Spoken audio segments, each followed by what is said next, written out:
Welcome in, have a seat. Kick back and relax, cause it's that time of the week. How's your day? Was it great? Well, it'll get better with Otalku Cafe.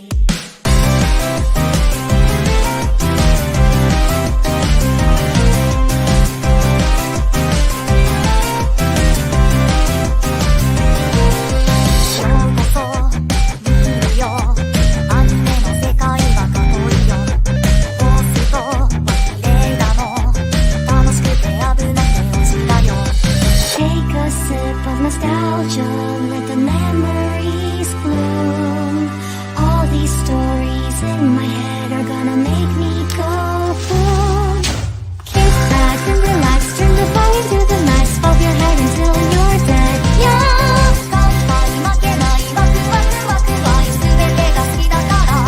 Yeah. Kick back and relax, turn the volume to the max, bob your head until you're dead. Yeah.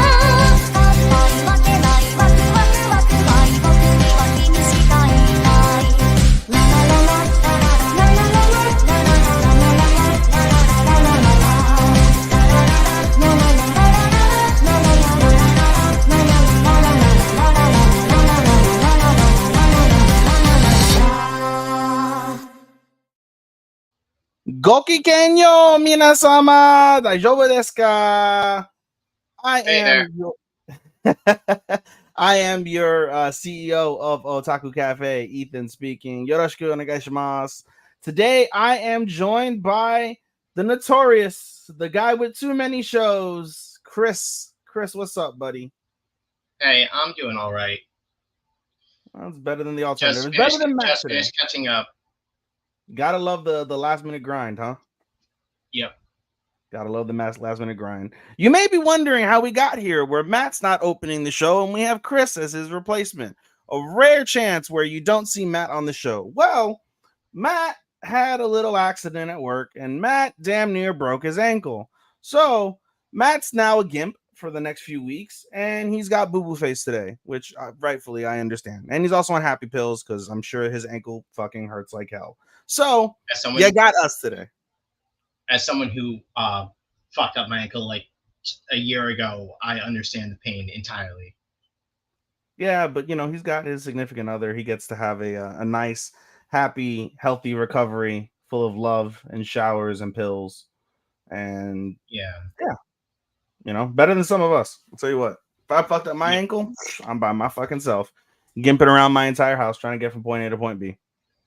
So I get it.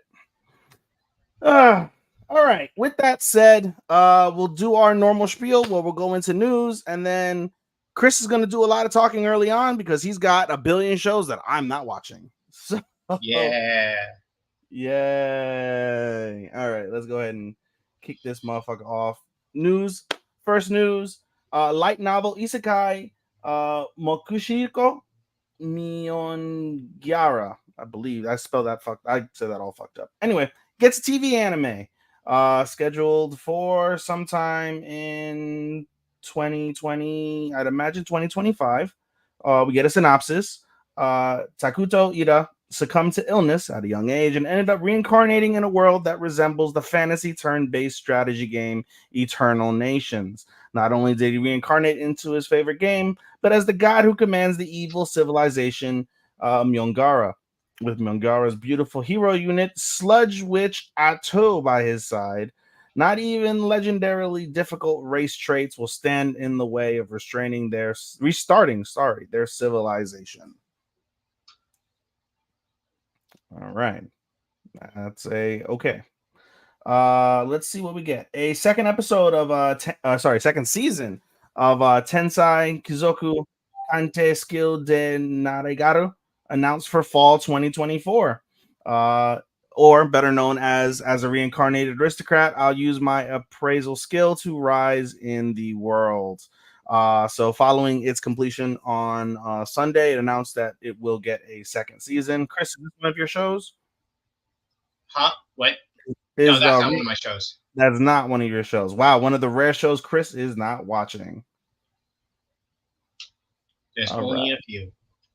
All right. And yes, Matt, I got your message.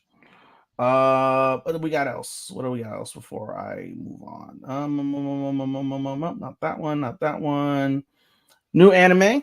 Class no Daikirai na Joshi no Kekkon suru koto ni nata gets a TV anime. Looks like I'm it's hyped gonna. for this one.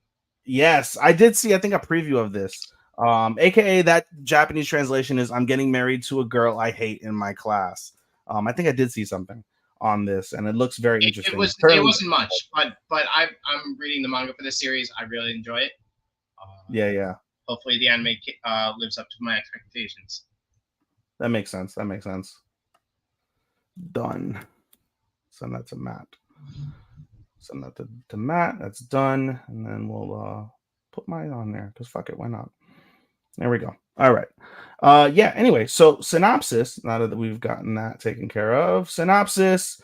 Saito Hojo, a high school student, married Sakuramori Akane, a classmate and his worst enemy at school. If you tell the rest of the class we're married, I'll kill you. I don't want them to know either. There's no point in that. Their newlywed life was not going well, and they were constantly arguing. However, as they go about their daily lives, the gap between them narrows. They have more enjoyable times together, and they gradually come to understand one another. Saito discovers Akane's cute side, which has never been seen before, and Akane gradually recognizes her hidden emotions. The heart-pounding newlywed life of two people who can't seem to be honest with each other starts here. Tsundere City, this looks like. Yep. Okay, cool. Moving on. One moment. Chotomate kudasai. What else we got?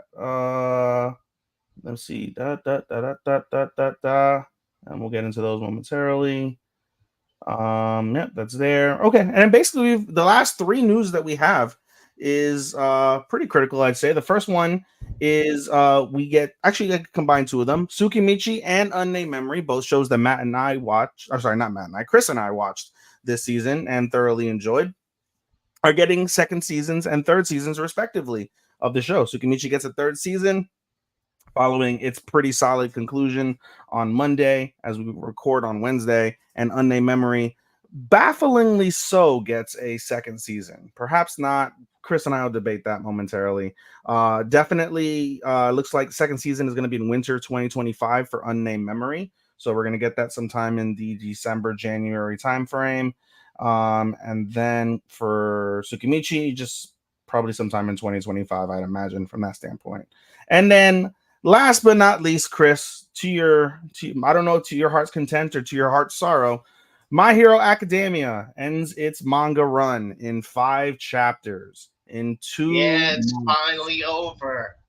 It's finally over, and it looks like Chris is excited that My Hero is no more. Well, it's sort of mixed. In the beginning, I loved My Hero. I have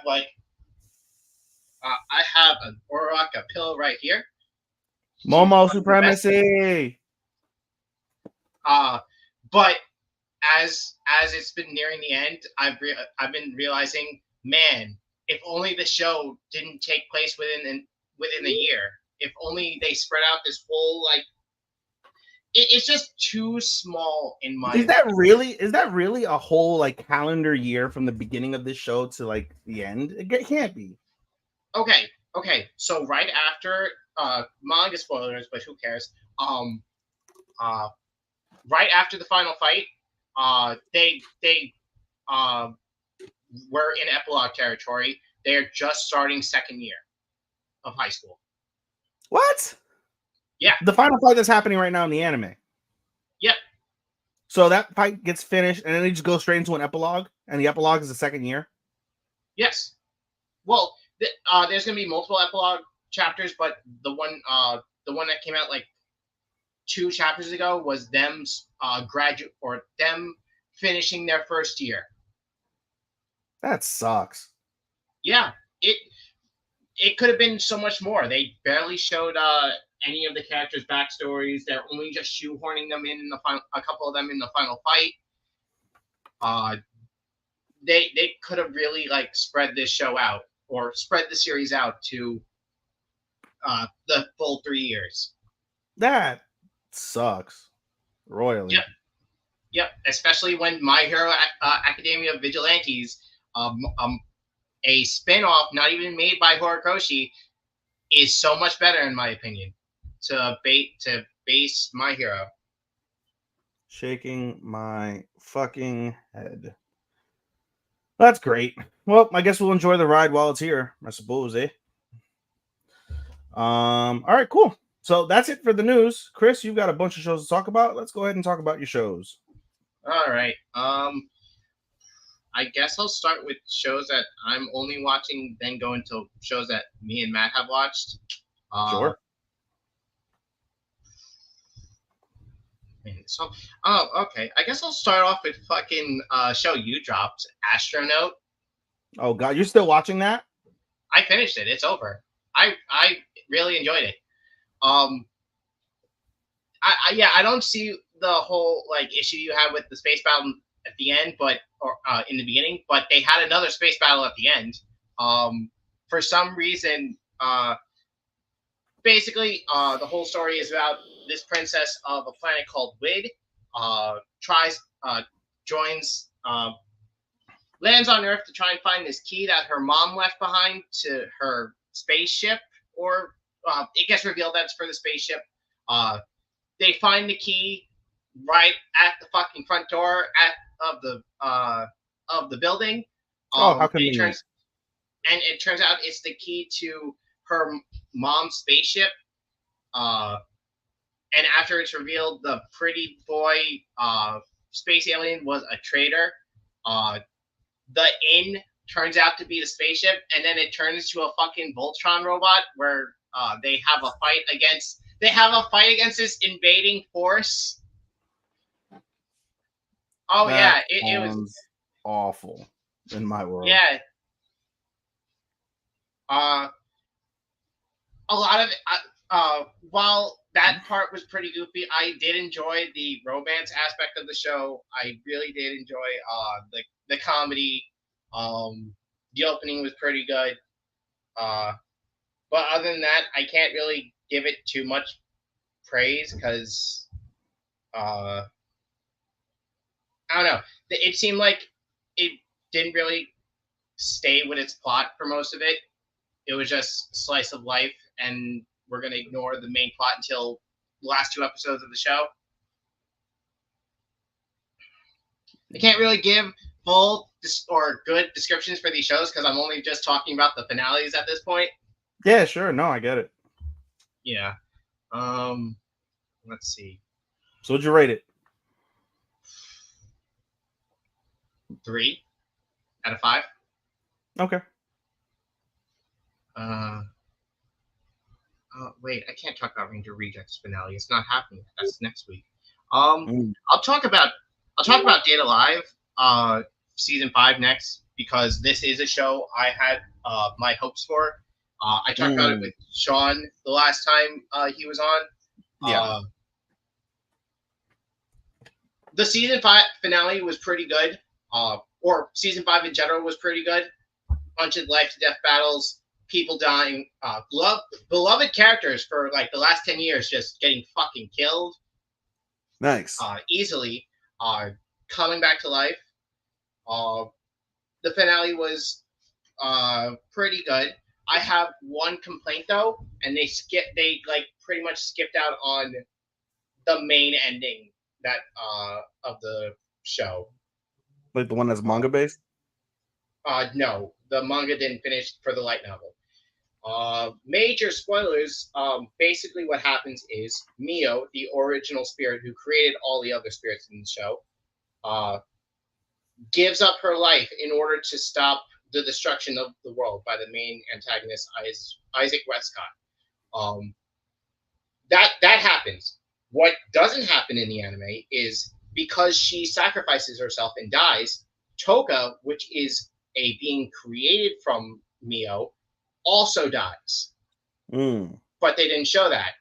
And then like she's supposed to come back like a year later. They just like played it off like, oh no, she didn't die. We're not gonna have this major thing for a 13th episode. We're just gonna end it here.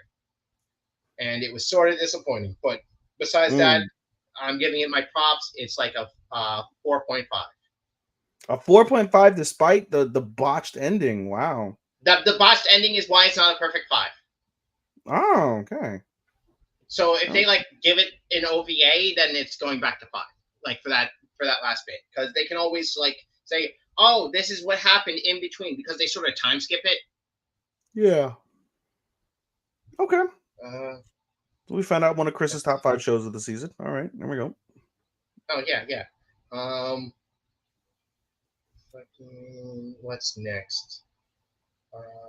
These nuts. No, I'm just kidding. Yeah.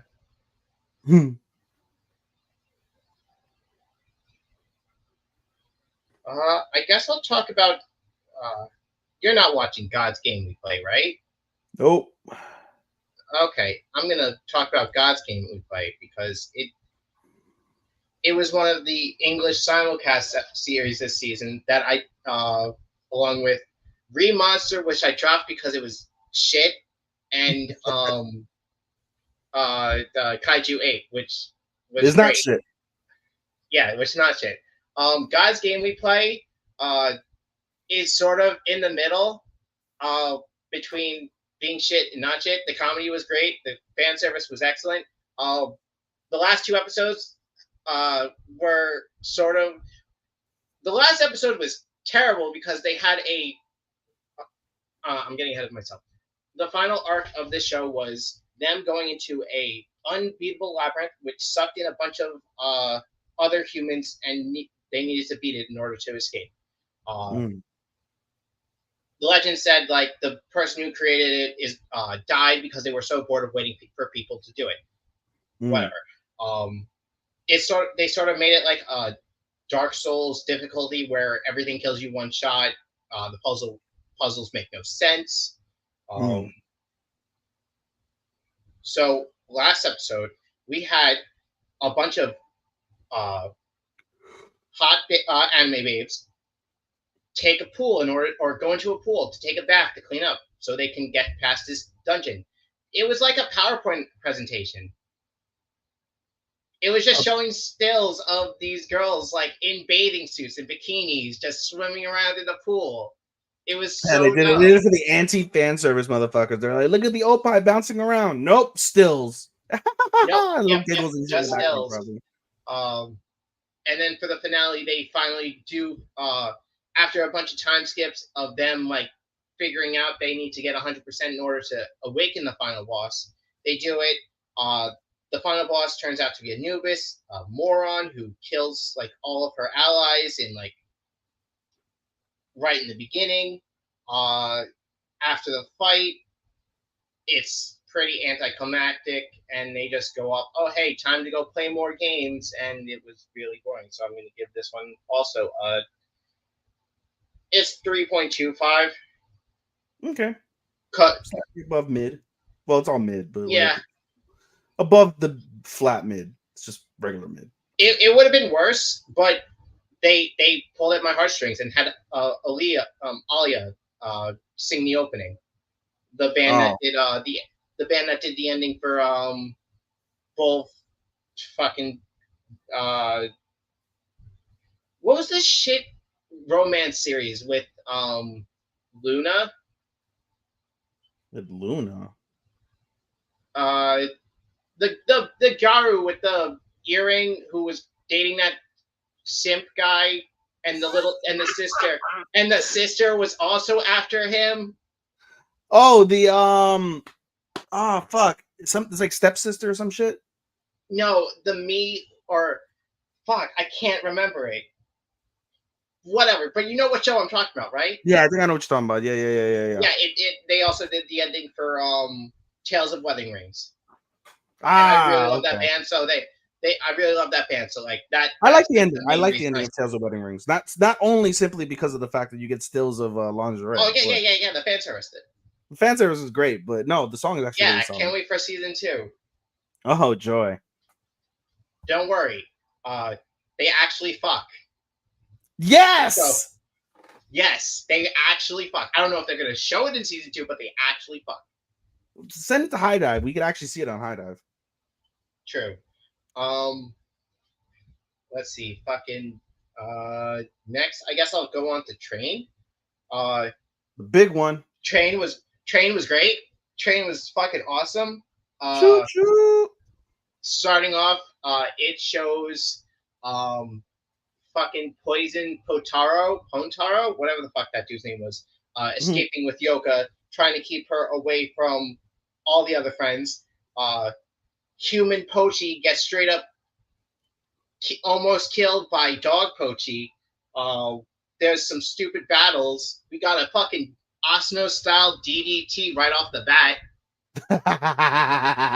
It was great. I was hyped. I wanted to send that shit in the group chat when I saw it, but like I didn't want to spoil the DDT.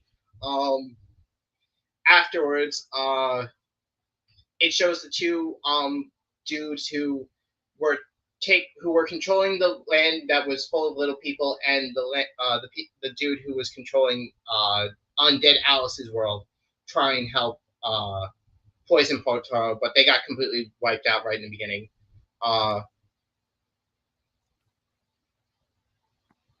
After a culmination of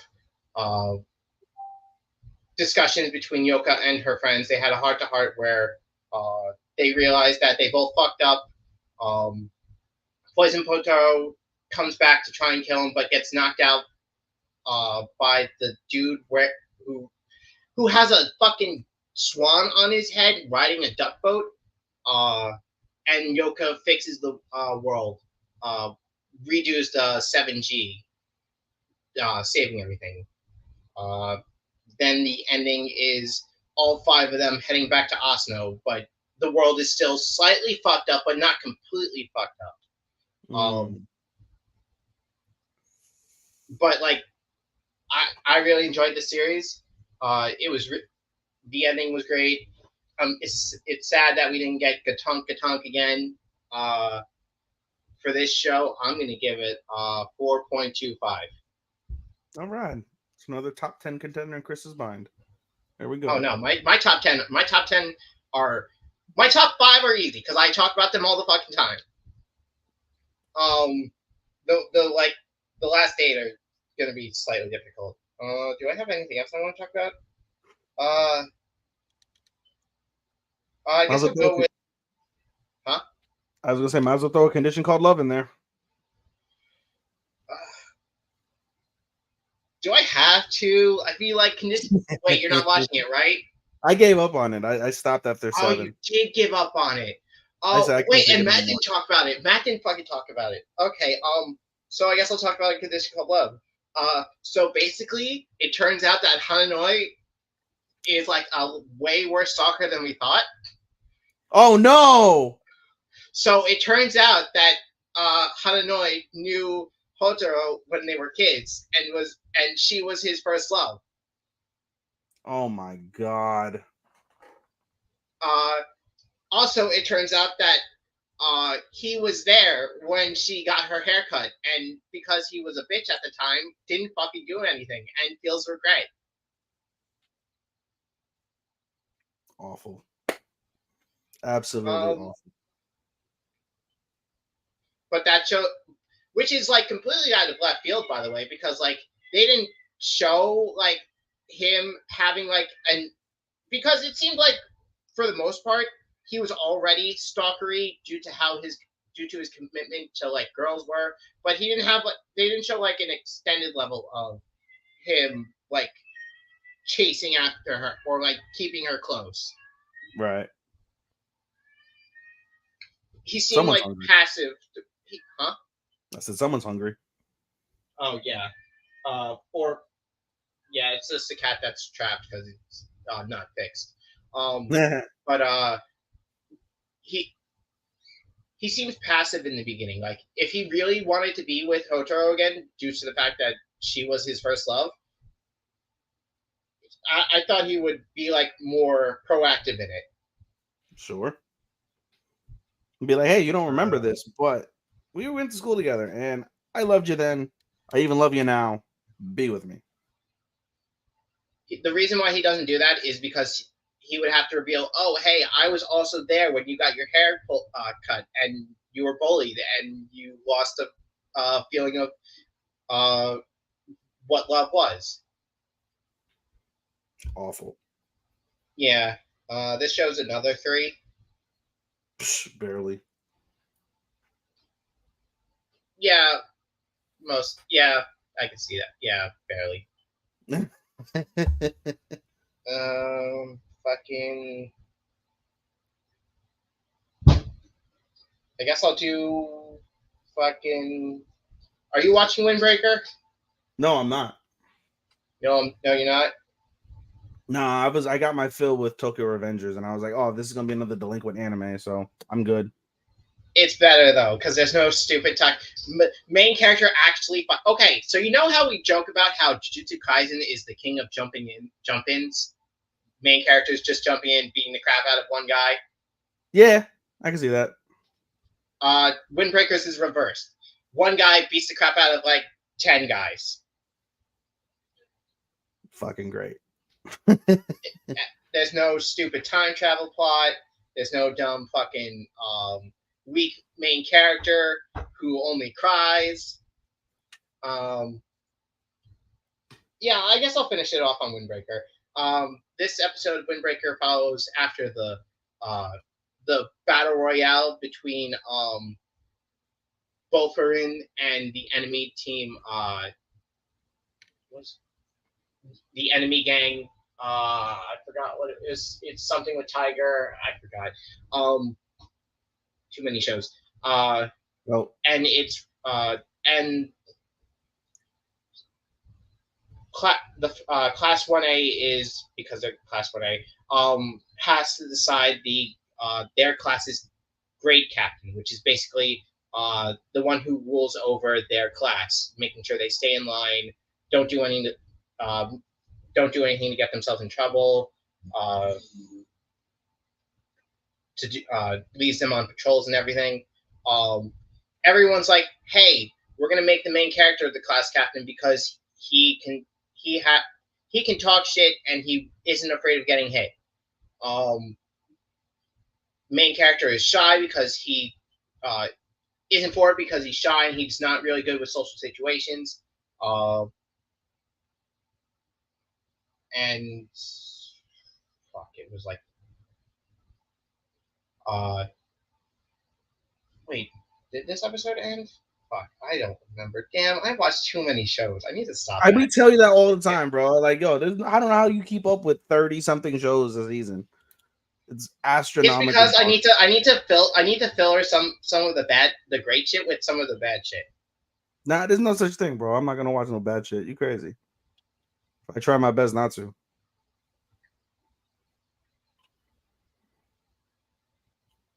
Yeah. Okay. After he gets chosen, he gets introduced to the top 5 of the school that he's gonna have to beat. And that's pretty much where it ends. It was just an episode to introduce more characters, probably for like a season 2. Mm-hmm. But I really enjoyed. I enjoyed this show altogether because the fights looked so good. Mm-hmm.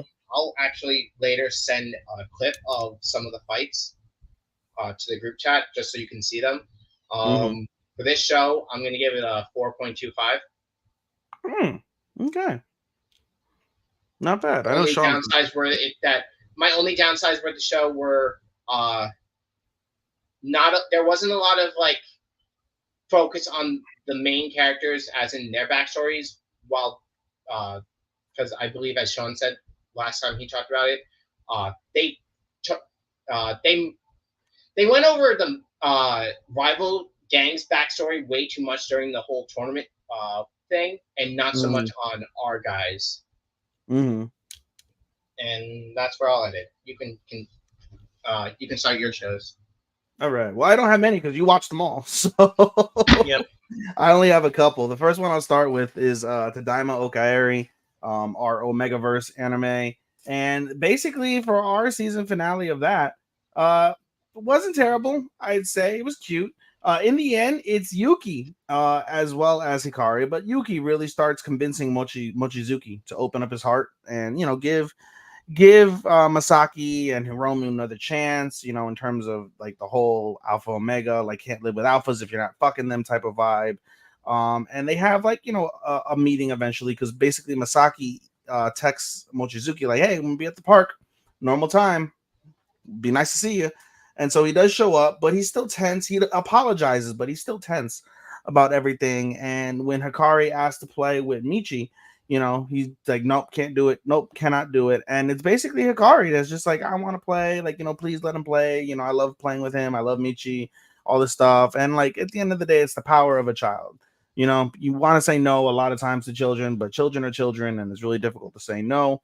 So eventually he breaks, and he just he lets the children play. He continues to talk with Masaki and Hiromu, and they get on a good understanding, and things end well from that perspective. And in the end, even though it's the middle of June, we did get a Christmas finale with everybody being at the house. Every single major character comes through, makes an appearance. There's more flirting amongst all the men in the house because there's no women, clearly. And yeah, basically all's well that ends well from that perspective. The children are happy, the family's happy, the friends are happy, that everybody's happy. Very loving, very lovey-dovey end. In all, I would say I gave this show what number do I want to give it? I'm gonna give it a 3.5. I give it a 3.5 out of 5. The again, Matt, I say this very often. Matt is the one who got me into watching LGBTQ plus friendly anime. Don't regret it. I enjoy a good portion of the ones that I've seen thus far, but this isn't going to be one of the ones that I sit there and recommend to people. I'm not trying to chastise the whole idea of Omegaverse and the principle of it being really more prevalent in furry anime. Like I feel like it makes more sense if once you actually fully understand what Omegaverse is. And it took a long ass time for me to figure that out, but once I figured it out and you understand the crux of Omegaverse, seeing it applied in human terms is just odd in my humble opinion. As a cis male that has no thing in the race, no horse in the race, I find it odd. And when you think of like animals, like same-sex animals, like seahorses the male seahorses are the ones who give birth. There's gay love with dolphins, and there's other creatures in like the animal world that can like impregnate themselves, or the males are the one that have children. Like that makes more sense when you look at it from a literal aspect, and to see it applied in human technology, no matter which way of the spectrum you feel in terms of LGBTQ plus, and I would say in particular trans people, because it kind of gives like a trans vibe. It's just something a little bit like odd to it from me, so I never really got holistically around to like, yep, this is normal. And that's not an insult. Like I said, I don't want to insult anybody, just didn't click for me. So I still enjoyed the show for what it was, though. Having Hikari, Michi, having all the little kids, they were wonderful to see. They were very impactful. And at the end of the day, when you look at children, especially children of that age, they are very inspiring, and they are a good source of galvanization to whatever a parent or a person that is around that child consistently will do, act, say, feel, so forth and so on. And so they represented that really well.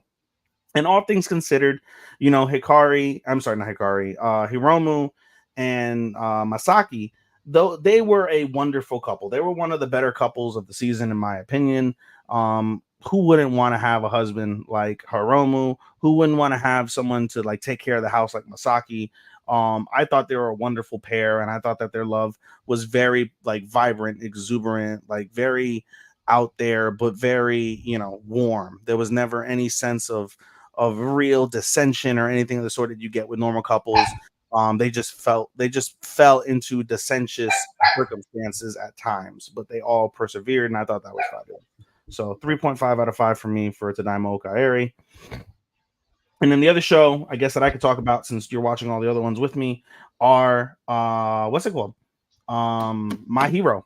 And today's episode of My Hero, Chris, or this week's, I should say, episode of My Hero, we get the Dabi backstory in this episode. So we get the Dabi backstory, and it's basically a lot of it is being told by the evil the evil scientist guy that was the one who helped craft Shigaraki and All for One. And we just basically get to see the backstory of what happens after he sets himself on fire and is presumed dead inside of those forest mountains after the whole rigmarole that he had with his father prior to that night. And we see that he was in a coma for 3 years, and he went through puberty in the coma, and he went back. We find out he went back to the house because he wanted to, like, go back to the house. And bear in mind, right, they kept him alive, but the way that they like set up his body, if he didn't stay with them and continue to receive recuperations and things of that nature, he would have died within a month, right? But when he heads to the house, he sees basically Endeavor just fucking abusing the shit out of Shoto, just continuously abusing him. And Dabi just has this like heartbreaking realization, like, nothing about this family's changed. They don't miss me. They're moving on. Endeavor's still a fucking asshole of a father. And it broke him. And so then basically what kept him alive past that 1 month and past all those years that he stayed alive was simply his hate for his father, his hate for heroing. It kept him alive. And so we get an incredible battle between Shota and Dabi. And yeah, eventually at the end of the day, Shota perseveres. He uses his like new ice power that he has, and he's literally able, despite the fact that Dabi's blue flames are stupidly like sun equivalent hot, he manages to put out those flames and take out Dabi. I don't think Dabi's dead. He's on the brink of death probably, but he's not dead yet. They just basically kind of froze him and he embered himself out. So but all in all, very, very solid episode in my opinion. They built the drama really well, and we see Shota basically come into his own, because again, as we know with My Hero, everything is about Bakugo, Deku, Uraraka. Shota is basically like the third guy. He's the top 3 of the class, but he doesn't get as much love, despite having, in my opinion, actually one of the better stories. When you think of like the backstories of My Hero, I feel like Shota has like one of the best like contrived backstories, because of the fact that I find that it's really relatable. I think that's a very relatable backstory to like people that endure those type of traumas. And so I feel there's more depth and more weight to it. So I'm glad to see he got a shining moment here in this episode. That's about it for me. So let's go ahead and start talking about some of our shows. Yay. I gotta figure out which ones we're gonna talk about though, because I don't know. Which ones are we gonna talk about? Well, we should probably talk about since it's not done yet, Whisper. Yeah, we can start off with Whisper. That's fine. Yeah, so Whisper Me a Love Song came back this week with episode 9, and it was pretty solid. At first it was pretty cringe, but I thought it was pretty solid. Basically, we see what's her dick? Give me a second to find her name. Himari.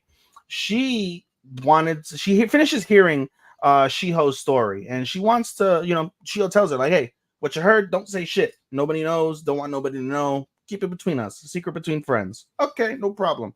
So she basically goes around that though, and she convinces Momoka senpai to like, hey, let's have a taste gathering with all of our friends. Sure, why not? So she brings the bandmates over from Lauralee, and because Himari is friends with all the SS girl bands, she brings them, and it is contentious. It is cringe.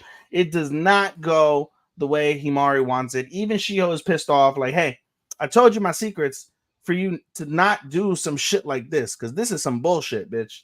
And Himari is really upset, but basically when it's revealed to Shiho that Himari and Yori are together, they're in an official relationship, because Shiho knows what's going on with Aki and her feelings. She basically manipulates the situation to kind of gain favor for her request, for Aki's request. Because again, keep in mind, in episode, I believe it was episode 8, they basically made a bet like, hey, if Lauralee does better than SS Girls at the cultural festival, what's it called? Or sorry, reverse. If SS Girls do better than Lauralee, you'll tell me why you quit the band. Okay, no problem. But then Shiho's like, I'm not getting shit out of this. So let's do this. If we do better, we keep Himari as our permanent manager. Yeah. And everyone is like shocked, like, oh my God, they don't want to bring Himari into the fold. But Himari agrees because she likes Shiho and she likes Momoka, as well as she likes her girlfriend and her band. So She agrees, and the odds are raised basically from that perspective. And we basically see Himari do a pretty good job of being a manager, right? Like she records the band when they perform. She's getting them the booking sessions, and she's basically ingraining herself as part of the band. And Aki and Yori have a conversation, but that's not really too critical. They're just like, yeah, we're gonna do our best. Yay, we're gonna do our best. But that's not really consequential. What's really consequential is they go out to dinner after one of the practice sessions, and Himari, she's always asking probing questions, and one of the probing questions, and she sucks at it. Yeah, she sucks at it. But one of the questions that she asks to Momoka and Shiho is like, hey, how did you guys like link up? Like, how long have you been together? And they're like, oh, just about a year. They're like, wow, how did you grow so close within a year?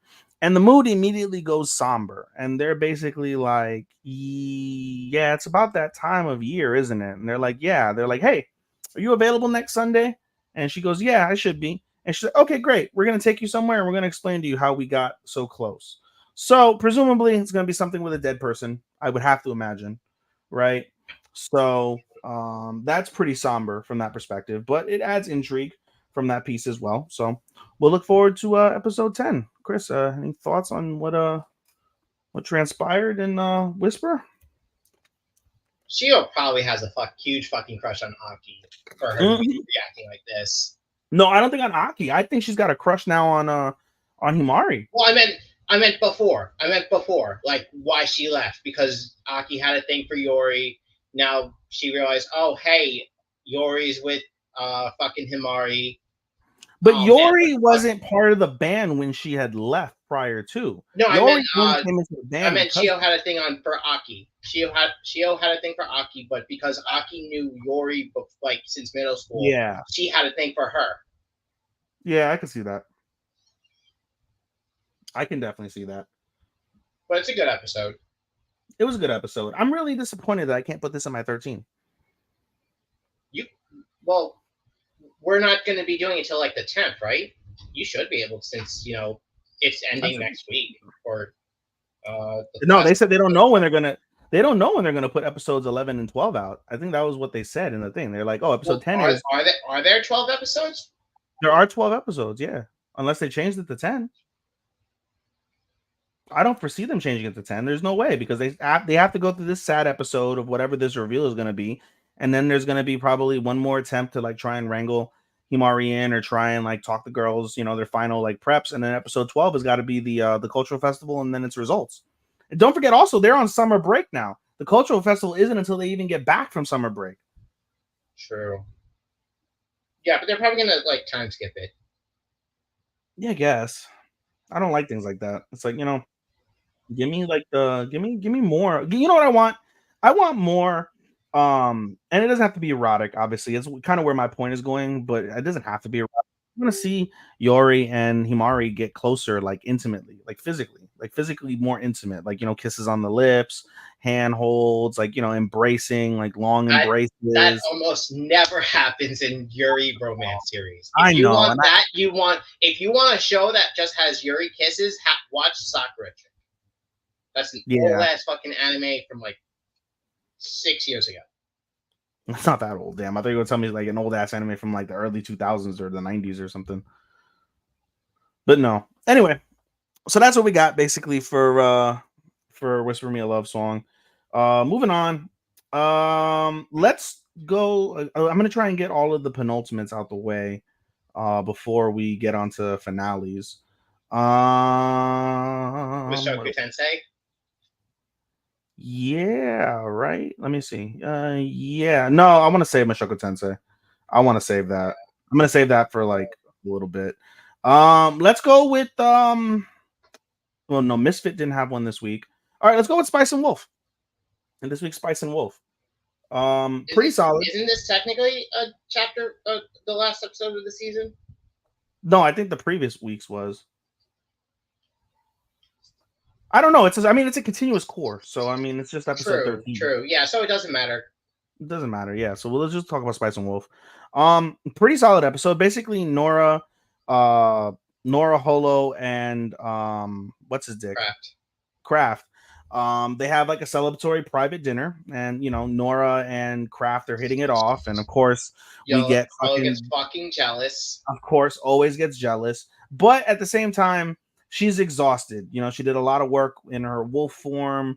She's been stressed over Kraft and his stress, being in the rain, so she's just very exhausted, and she's drinking, and she's not even eating much, which is rare, and she just fucking point blank passes out in the middle of the dinner.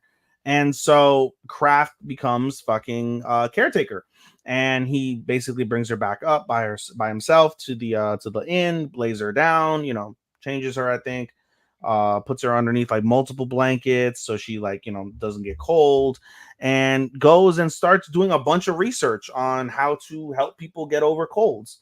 And we see her wake up, and she's like, "Oh, I can't believe this motherfucker's not here when I woke up. How dare he?" And he comes in with The reason why she gets so upset is because, like, while she's passed out, she's having dreams of her adventure with Kraft.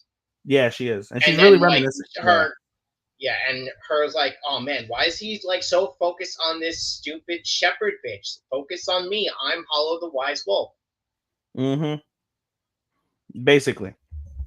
And so, and then for a lot of the episode is just Kraft like taking care of her. I didn't realize. I think that's probably a possibility, like in terms of like the four like temperaments of humans. Hot, cold, moist, and wet, moist and dry. And you have to eat certain foods that interact with certain feelings, and you have to kind of be aware of those things. So he's got a strict diet for Holo going on, but eventually Holo kind of kicks out of it. She had a fever. She wakes up the next afternoon, after sleeping, and, things are well. And then she gets jealous again, because one of the things that Holo wants that she liked very much was goat milk as part of her porridge. And, she's like, I want the same thing for dinner. And she's like, well, goat milk is always fresh in the morning. I'll have to speak to Nora. And she's like, oh, always with fucking Nora. Basically, she went off. Right. And not so bad, but still the jealousy is just oozing out of her. Yeah. And eventually she goes back to sleep, wakes up, Kraft returns with food, and returns with Nora. You're like, hey, Nora wanted to see how you were doing, and then she's like, oh, I don't feel well. And she passes the right the fuck back out as like a joke. And Nora's like, oh my God, are you okay? Not realizing that she hates this bitch.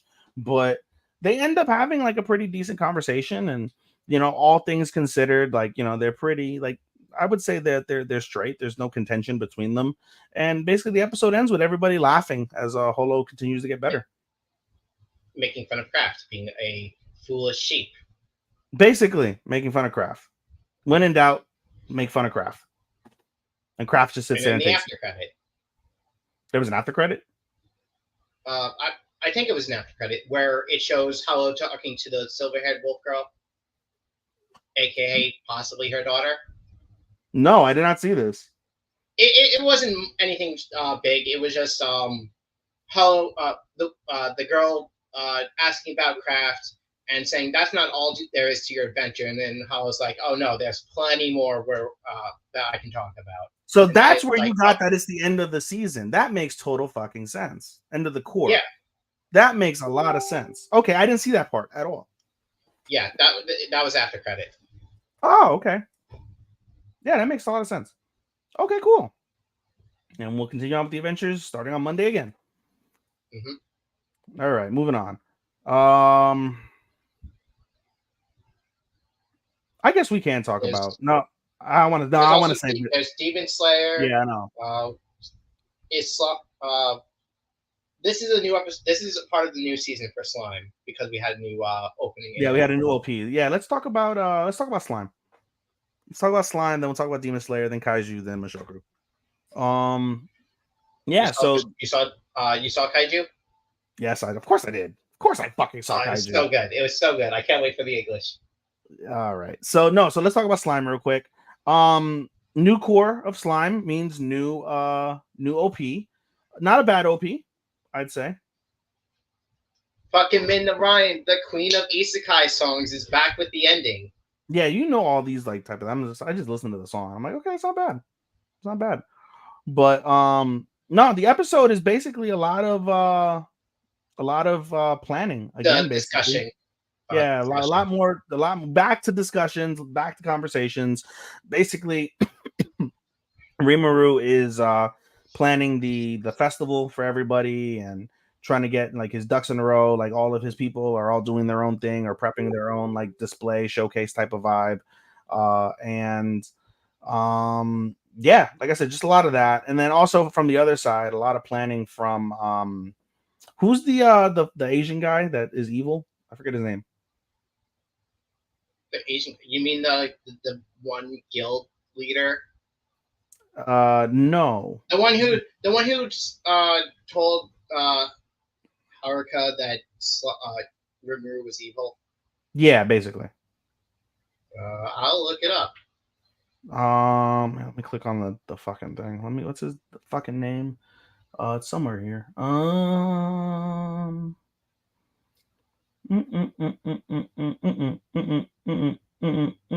This, yeah, okay.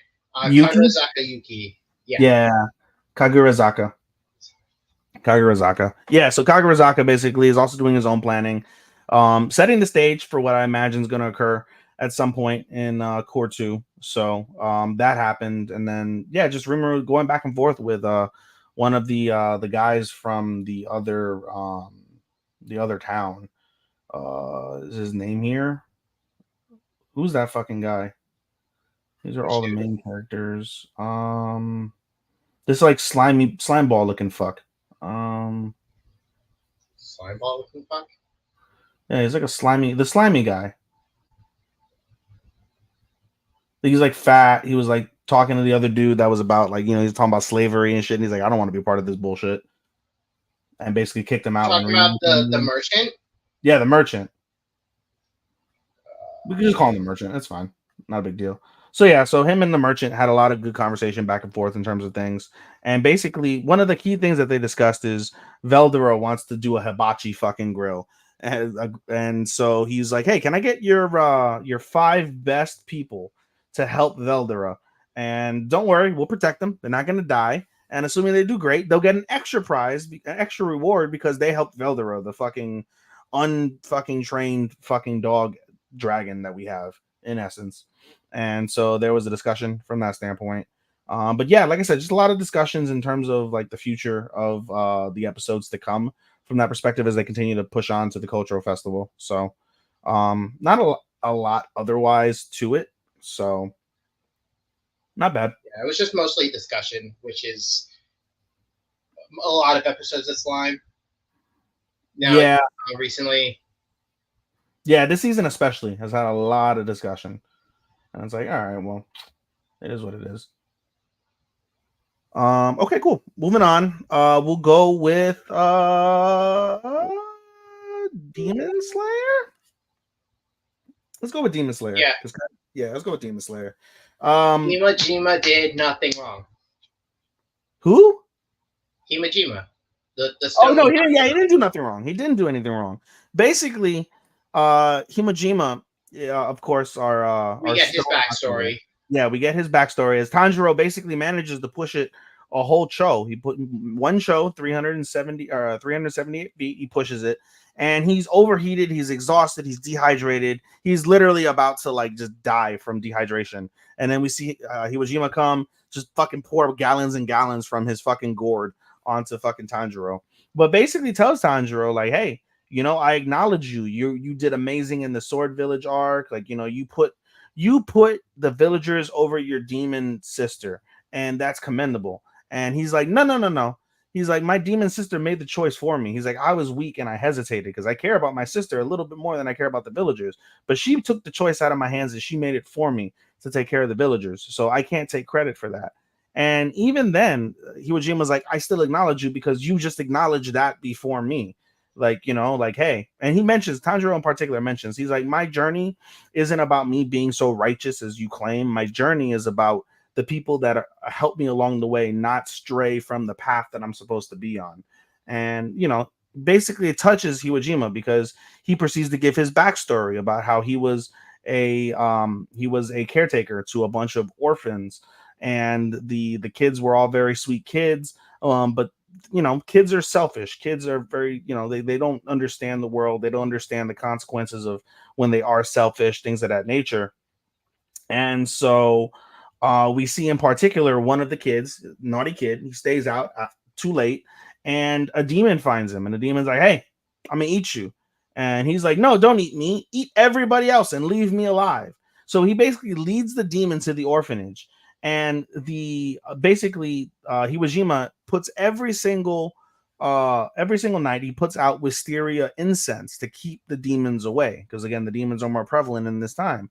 And the kid basically puts out every incense and allows the fucking kids to all get fucking killed. They all just die. All of them die except for one, right? One kid, the youngest kid, she's 4 years old.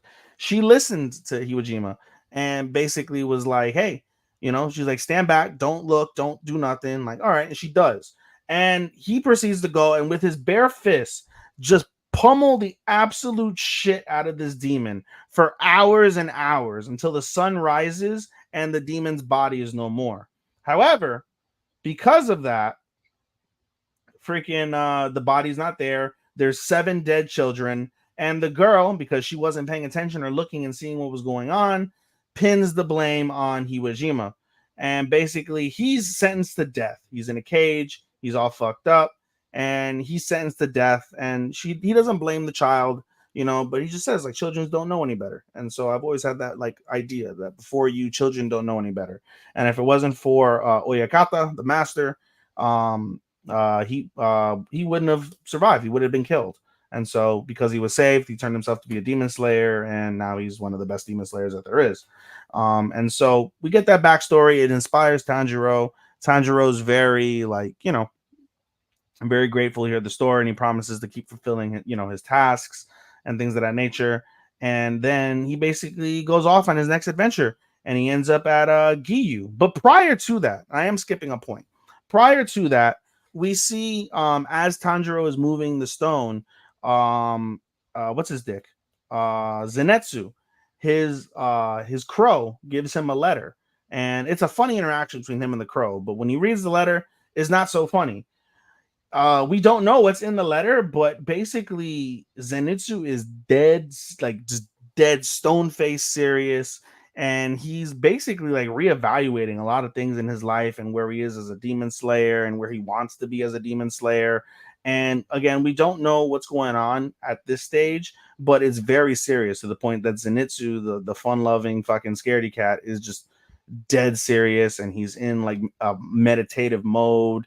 Doesn't even acknowledge Tanjiro basically when Tanjiro goes off to the next town, which is with Giyu. And yeah, so very interested to see what that letter is going to contain and how that affects Zenitsu as a whole and the series. Have you read this the manga, Chris, or no? Yes. So you already know. I already know. You already know. Is it good? It goes into Zenitsu's backstory. We get Zenitsu's backstory from that. That'll be something from the movie, I imagine, that they make, or is it going to be another season? Well, okay. To be Where fair, do you stand on that? What? The fact that the final arc is going to be in 3 movies? I think it's stupid. Especially because they're going to... I think it's stupid specifically because they're just going to turn into an anime. They did it with every single movie that came out. Yeah. Mugen Train. Fucking, what's it called? Red Light District. Yeah. No, not Red Light. Swordsmith. Hashira Training. We all got anime series of them.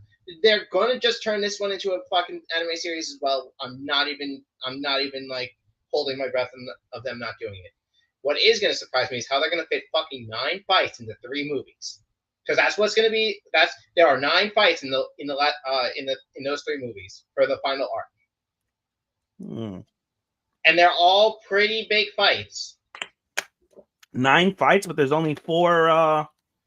There's only 4 Moons and Muzan. That's 5. There are 9 fights. Some have like people die in the middle. Some are with characters you haven't even fucking met yet. People are gonna die though. People are going to die, and then I really hope they have the stupid epilogue in it at the end.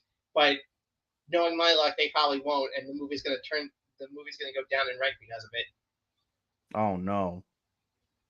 What the fuck? But in any case, as we move on, Tanjiro gets to Giyu, and he gets into more bullshit with the fucking with the Wind Hashira. Yep. And there's some bullshit with that. And that's kind of where the episode kind of ends from that perspective. But we get an after credit, Chris. Yep. And the after credit Smooth Criminal. The smooth. No, it's not literally the Smooth Criminal, but I mean it's badass. It was my only. I've seen the edits. You can't trick me to say that Smooth Criminal isn't playing as Muzan heads to the fucking Demon Slayer headquarters. Even though this is like 120 years like in the past, according to time. It doesn't matter. Everyone calls him Michael Jackson. I'm calling him Michael Jackson. He is Michael Jackson. That's him. Woo! Yep. No, but no, seriously. Basically, it's a 3-minute after credit. About 2.5 minutes of it is this ominous, and I mean, it's well done. The animation is just absolutely stu-fucking-pendous. It is stupendous. And It's you got so this good. badass rock music as he's just stepping one step. Literally, it's literally like an Undertaker entrance. That's how fucking long this thing was before he ends up in front of the master, and the master is like, "Oh, you finally come. Pleasure to meet you, Kibusuchi and Muzan." And Muzan's like, "Boy, you look like shit." And that's where the episode ends. And basically, the whole reason why this is found out is the episode actually, before we get to the after credit, the episode actually ends with the Wind Hashira. He's by himself, and he senses something's behind him, and he grabs the thing that's behind him, and it's one of the eyeballs. And as we know, we've seen throughout the season, there's billions upon billions of eyeballs searching for the master and searching for Nezuko. And the Wind Hashira grabs one of the eyeballs. He sees the number 4 on it. He's like, "What the fuck is this?" And then it clicks when he realizes, eyeball, spy, we've been breached. They know something. Muzan knows something. And so now the final episode presumably is going to be basically a race for one of the Hashira, I imagine, to perhaps confront Muzan. And I don't expect that to go well. It's going to be good.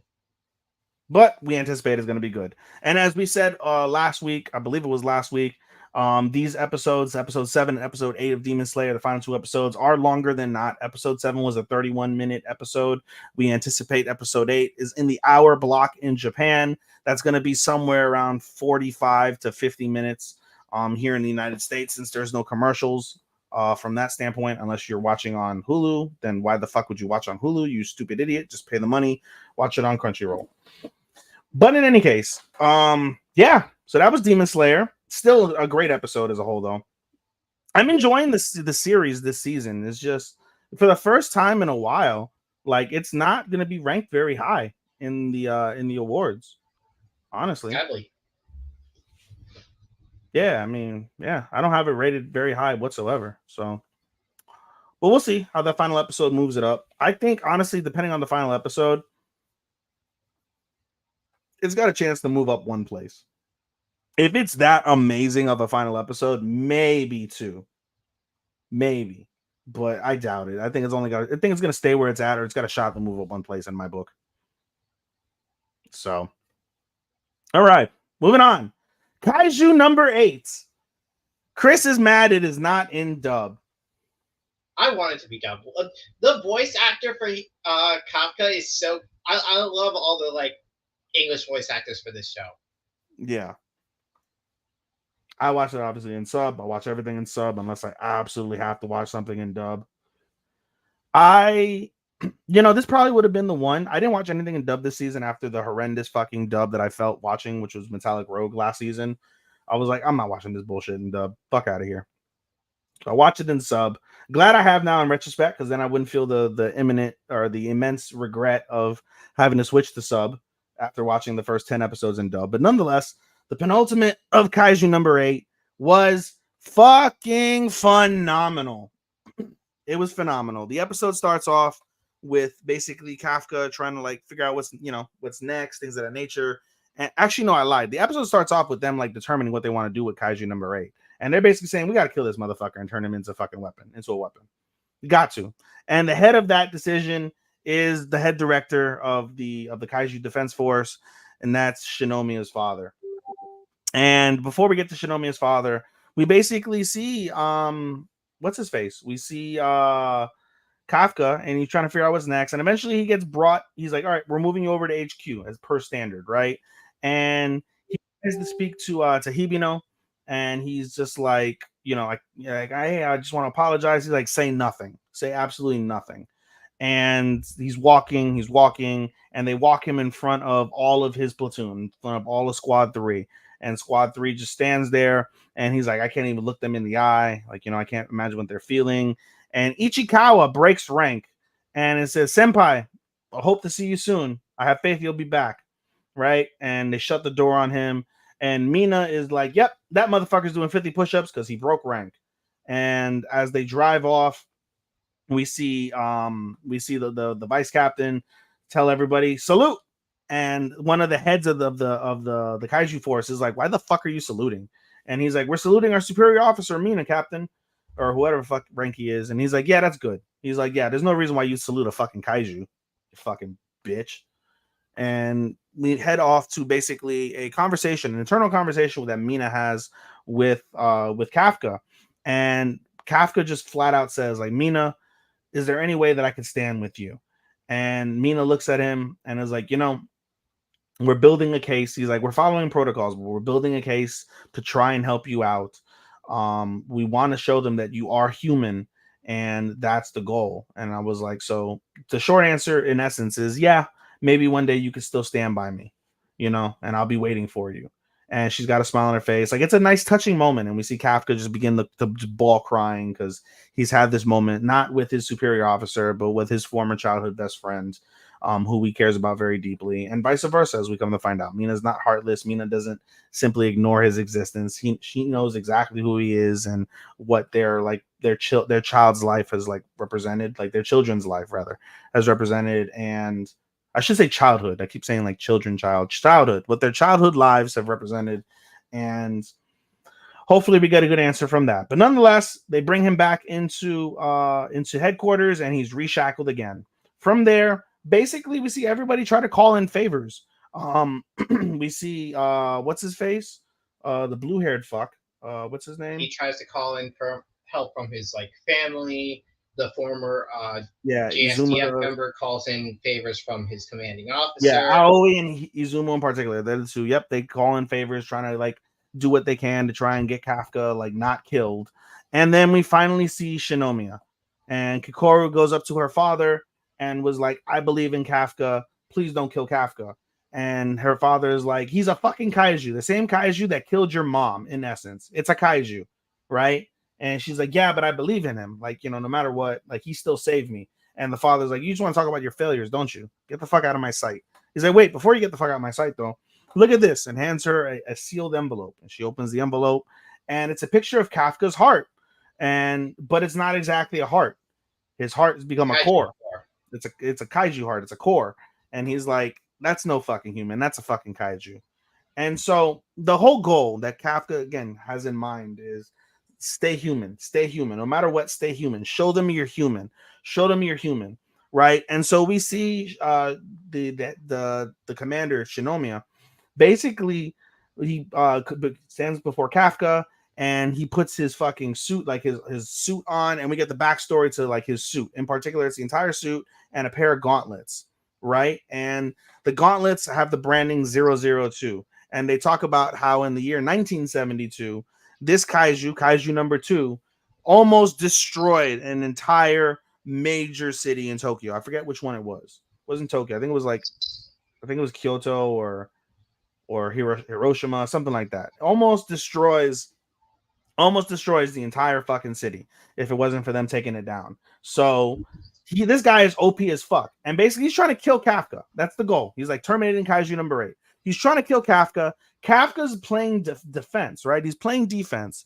And even though he wants to stay human, even if it almost costs him his life, he wants to stay human. But his inner kaiju is like, no. And it's defending on its own with kaiju powers. He got transforms to kaiju legs, then kaiju arms. He gets his whole arm ripped off. he fucking regenerates that shit, right? And the whole time, Shinomiya is like, if you're human, humans don't do that shit. Humans can't jump up in the air and stay suspended. They don't regenerate lost limbs. Like, you're not human. You're a fucking kaiju. And eventually, when he's on death's door, he fucking transforms. And he loses all ability to reason. He is gone. This is like Attack on Titan level fucking transformation, where they go berserk and they're no longer like of human mind and understanding. He's lost all control and he's trying to get the control back. You see him inside the kaiju and he's like trying to get his control back. And we see the kaiju from episode 1 that fucking snuck up in his mouth, right?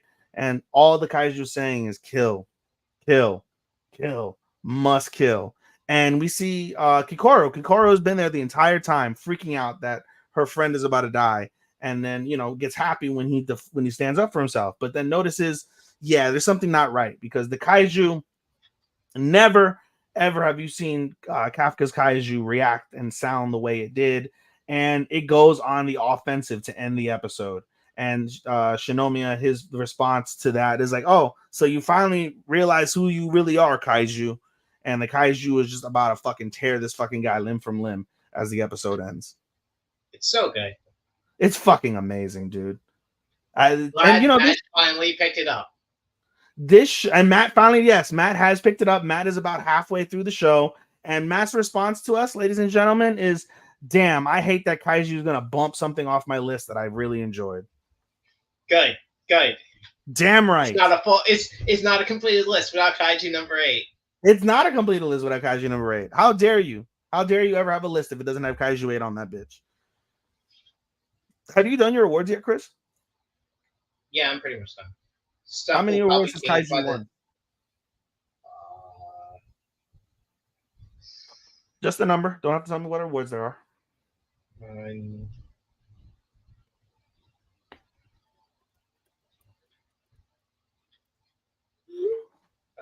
It's not a lot compared to the thing that's going to win most of my awards.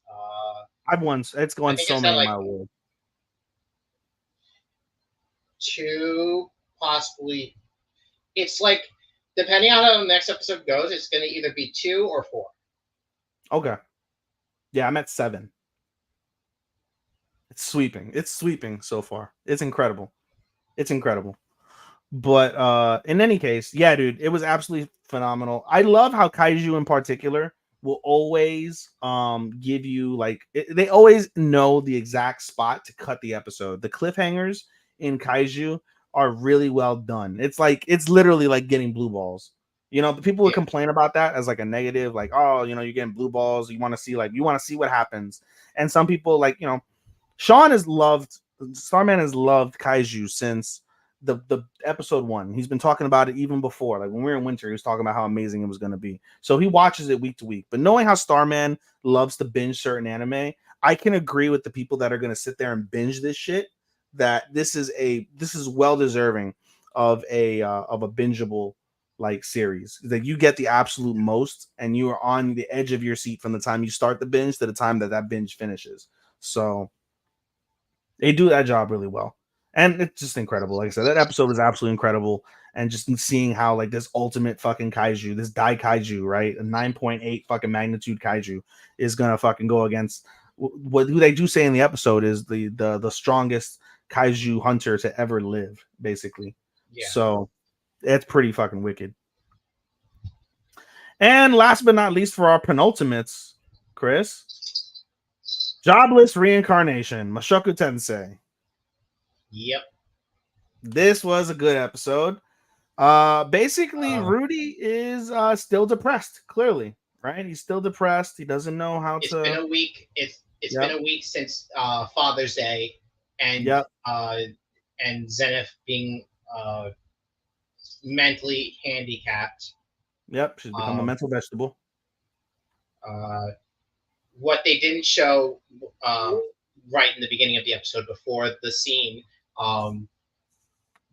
the group besides Rudy have a discussion about Rudy and Rudy's mental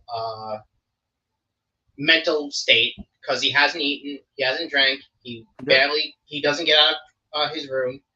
Yep, he's barely bathed, and you see it in the episode. He looks super disheveled. He's lost a bunch of weight. He looks bad. They're trying to discuss how are we going to get him out of this? How are we going to do it? Immediately, everyone looks to Elliot and be like, "Hey, you should fuck him." What? No, I can't fuck him. This dude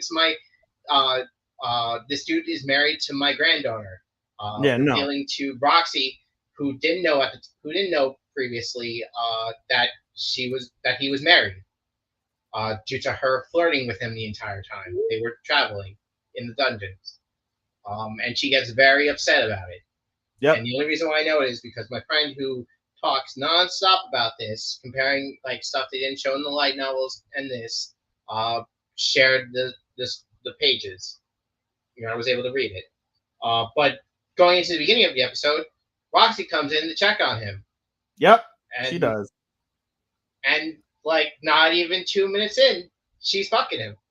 Yep, basically, she tries to like cheer Rudy up. Rudy yells at her and just like, you don't understand, but she tries her best to try and be there. And when you think about it, it's kind of gross because Rudy's disheveled. He's still wearing the same fucked up clothes that he wore when everything went down, and his arm's still missing, and he probably stinks like all hell. But to Chris's point, basically, she locks the door, she sits on his bed, they talk, they get into the argument, and basically Roxy's like, all right, if no one's gonna help him, I'm gonna help him. And the best way to help pervert Rudy is by giving him pervert love. And by pervert love, they fuck.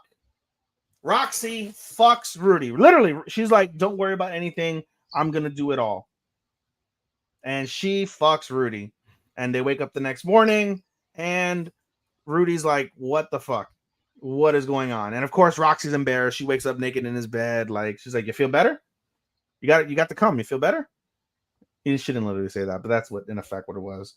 And she's like, yeah. He's like, yeah, I guess. And he gets out of the room. He goes visit his mom. His mom's in no better shape, and he apologizes.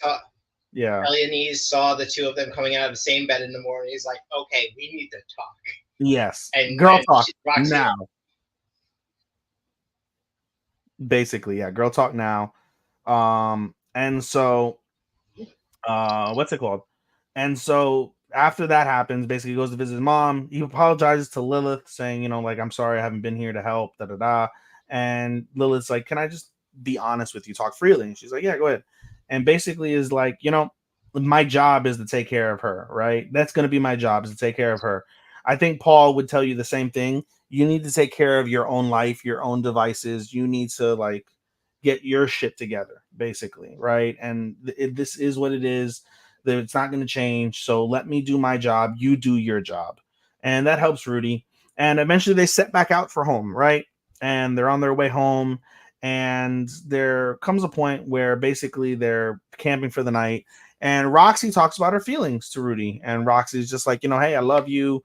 Like, it's fine though. Like, and Rudy is honest. Rudy tells her, like, hey, I got a daughter on the way, or I got a child on the way. I'm married. And she's like, that's fine. She's like, just, I needed that moment. You needed that moment. And it is what it is. But Roxy's kind of like, she's basically set on this being an unrequited love. She's like, I got my moment with him. I told him I love him. I confessed.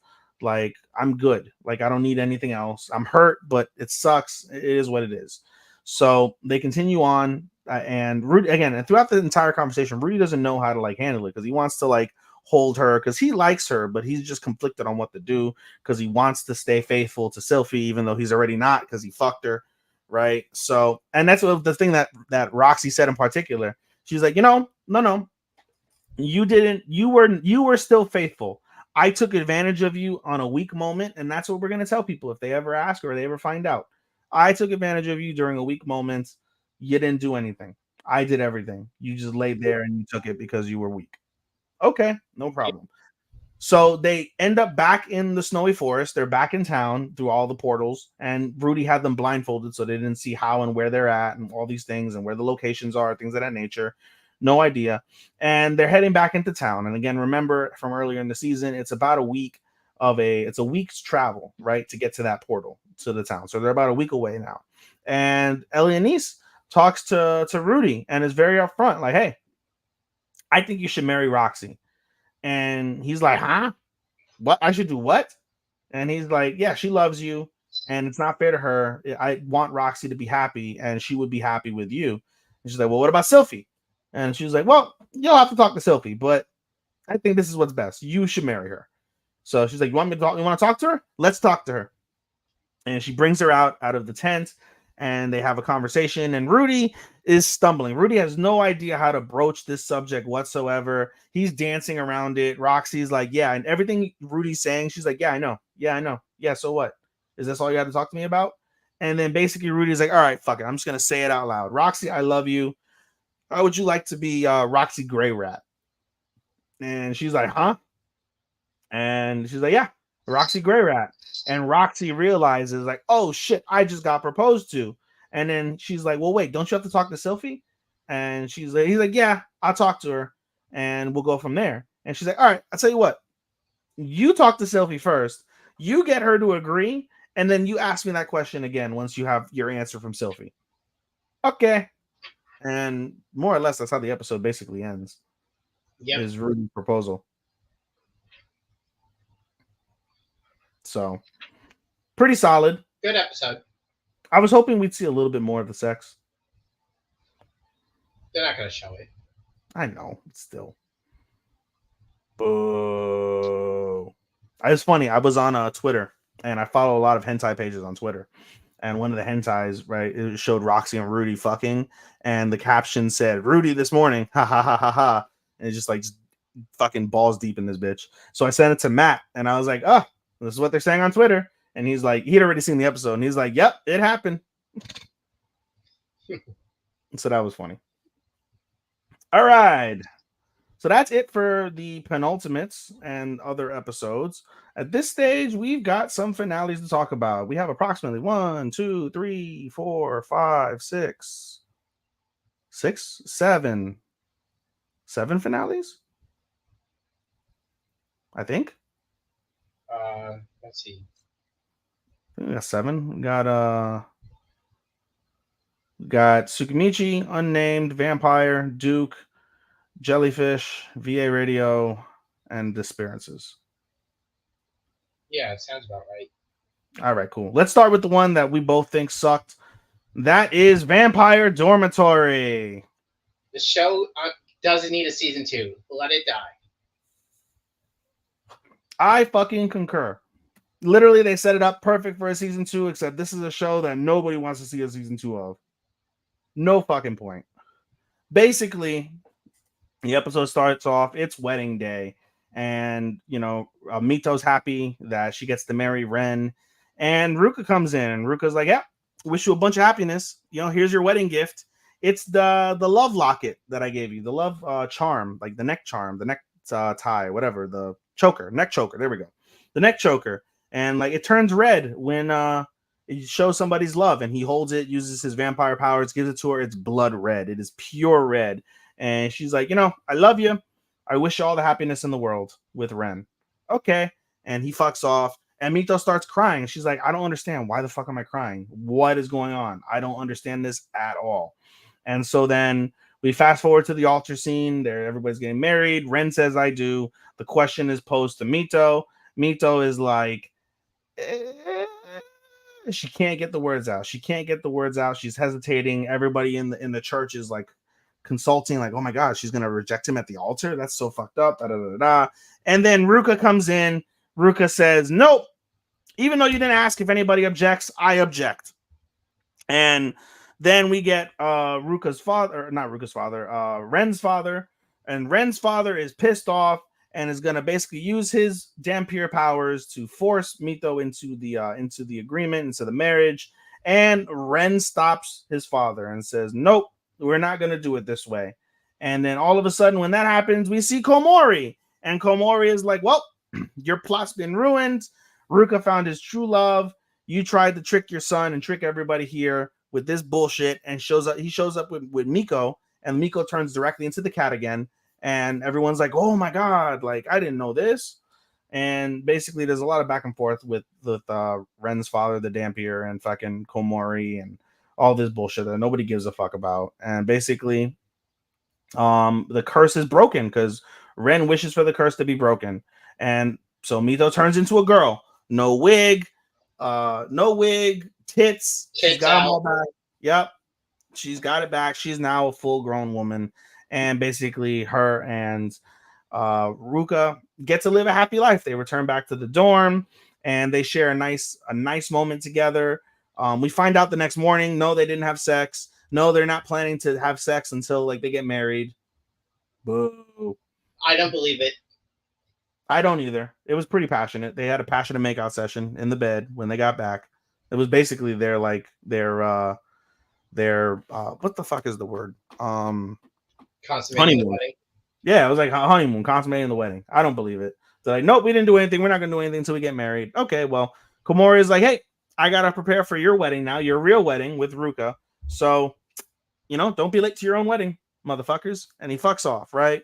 And then what annoyed me, the first thing that annoyed me, one of the things that really annoyed me is now that the secret's out, Mito still wants to go to school with Ruka and team, right? And so even though the secret's out that she's a girl, right, and she's got boobs and everything, she still keeps up the facade of being a boy. Ruka and Ren are the only ones who know it. Everyone else is still clueless for some fucking reason. It's so dumb. So damn dumb. And so then we basically get a final scene with Takara and Juri. And basically they, Takara wants to talk about, the things that happen. He's like, I haven't given you a proper answer. And Juri's like, listen, like, I don't mind you being happy with a girl. I just want you to continue to be my friend the way that you've been my friend all along. And I just want your happiness, even if it's not with me. I told you how I felt, so that's good enough. And Takara is still on the fence. Takara is still bi-curious right now. He's like, I don't know. Maybe I want to put it in his ass. I don't know. TBD on that standpoint. And so then we get basically the end of the episode, and then after credit, it sets up the season 2. There's a new transfer student, long white-haired man. I don't remember his name. I don't really give a fuck because I was checked out by this point. So, and it sets up season 2 of Vampire Dormitory, and I'm not looking forward to it whatsoever. I thought this show was my biggest disappointment that I actually did manage to complete. I gave it 2.75 stars. And I don't normally rate things on a 2-star scale. It was a 2.75 for me. I'm giving it a 2. The show sucked. It sucked. It did. Man, if you really want this, the one thing you should do if you want to like be the leader of your entire clan family thing is to make sure that the person who can break the seal, who is in line to take over, not get in contact with his destined partner or whatever the fuck it's called, whatever the fuck they're gonna call him. Yeah, destined partner. Possibly break everything.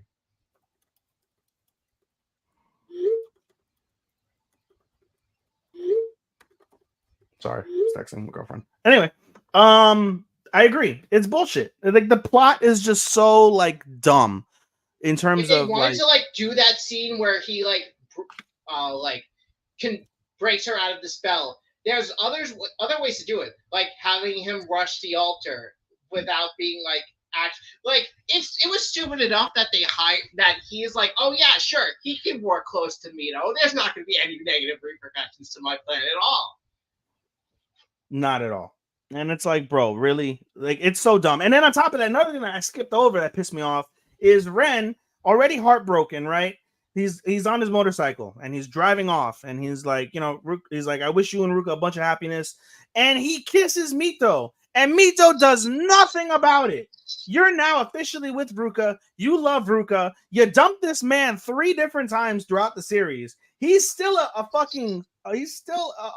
simp for your ass, still kisses you, and you do nothing, and your heart is still doki doki when Ren kisses you. Why? It makes no sense at all. It's dumb. I'm giving it. I've lowered my rating now. 2.5. It's no longer 2.75. It's 2.5. Mine's still at 2.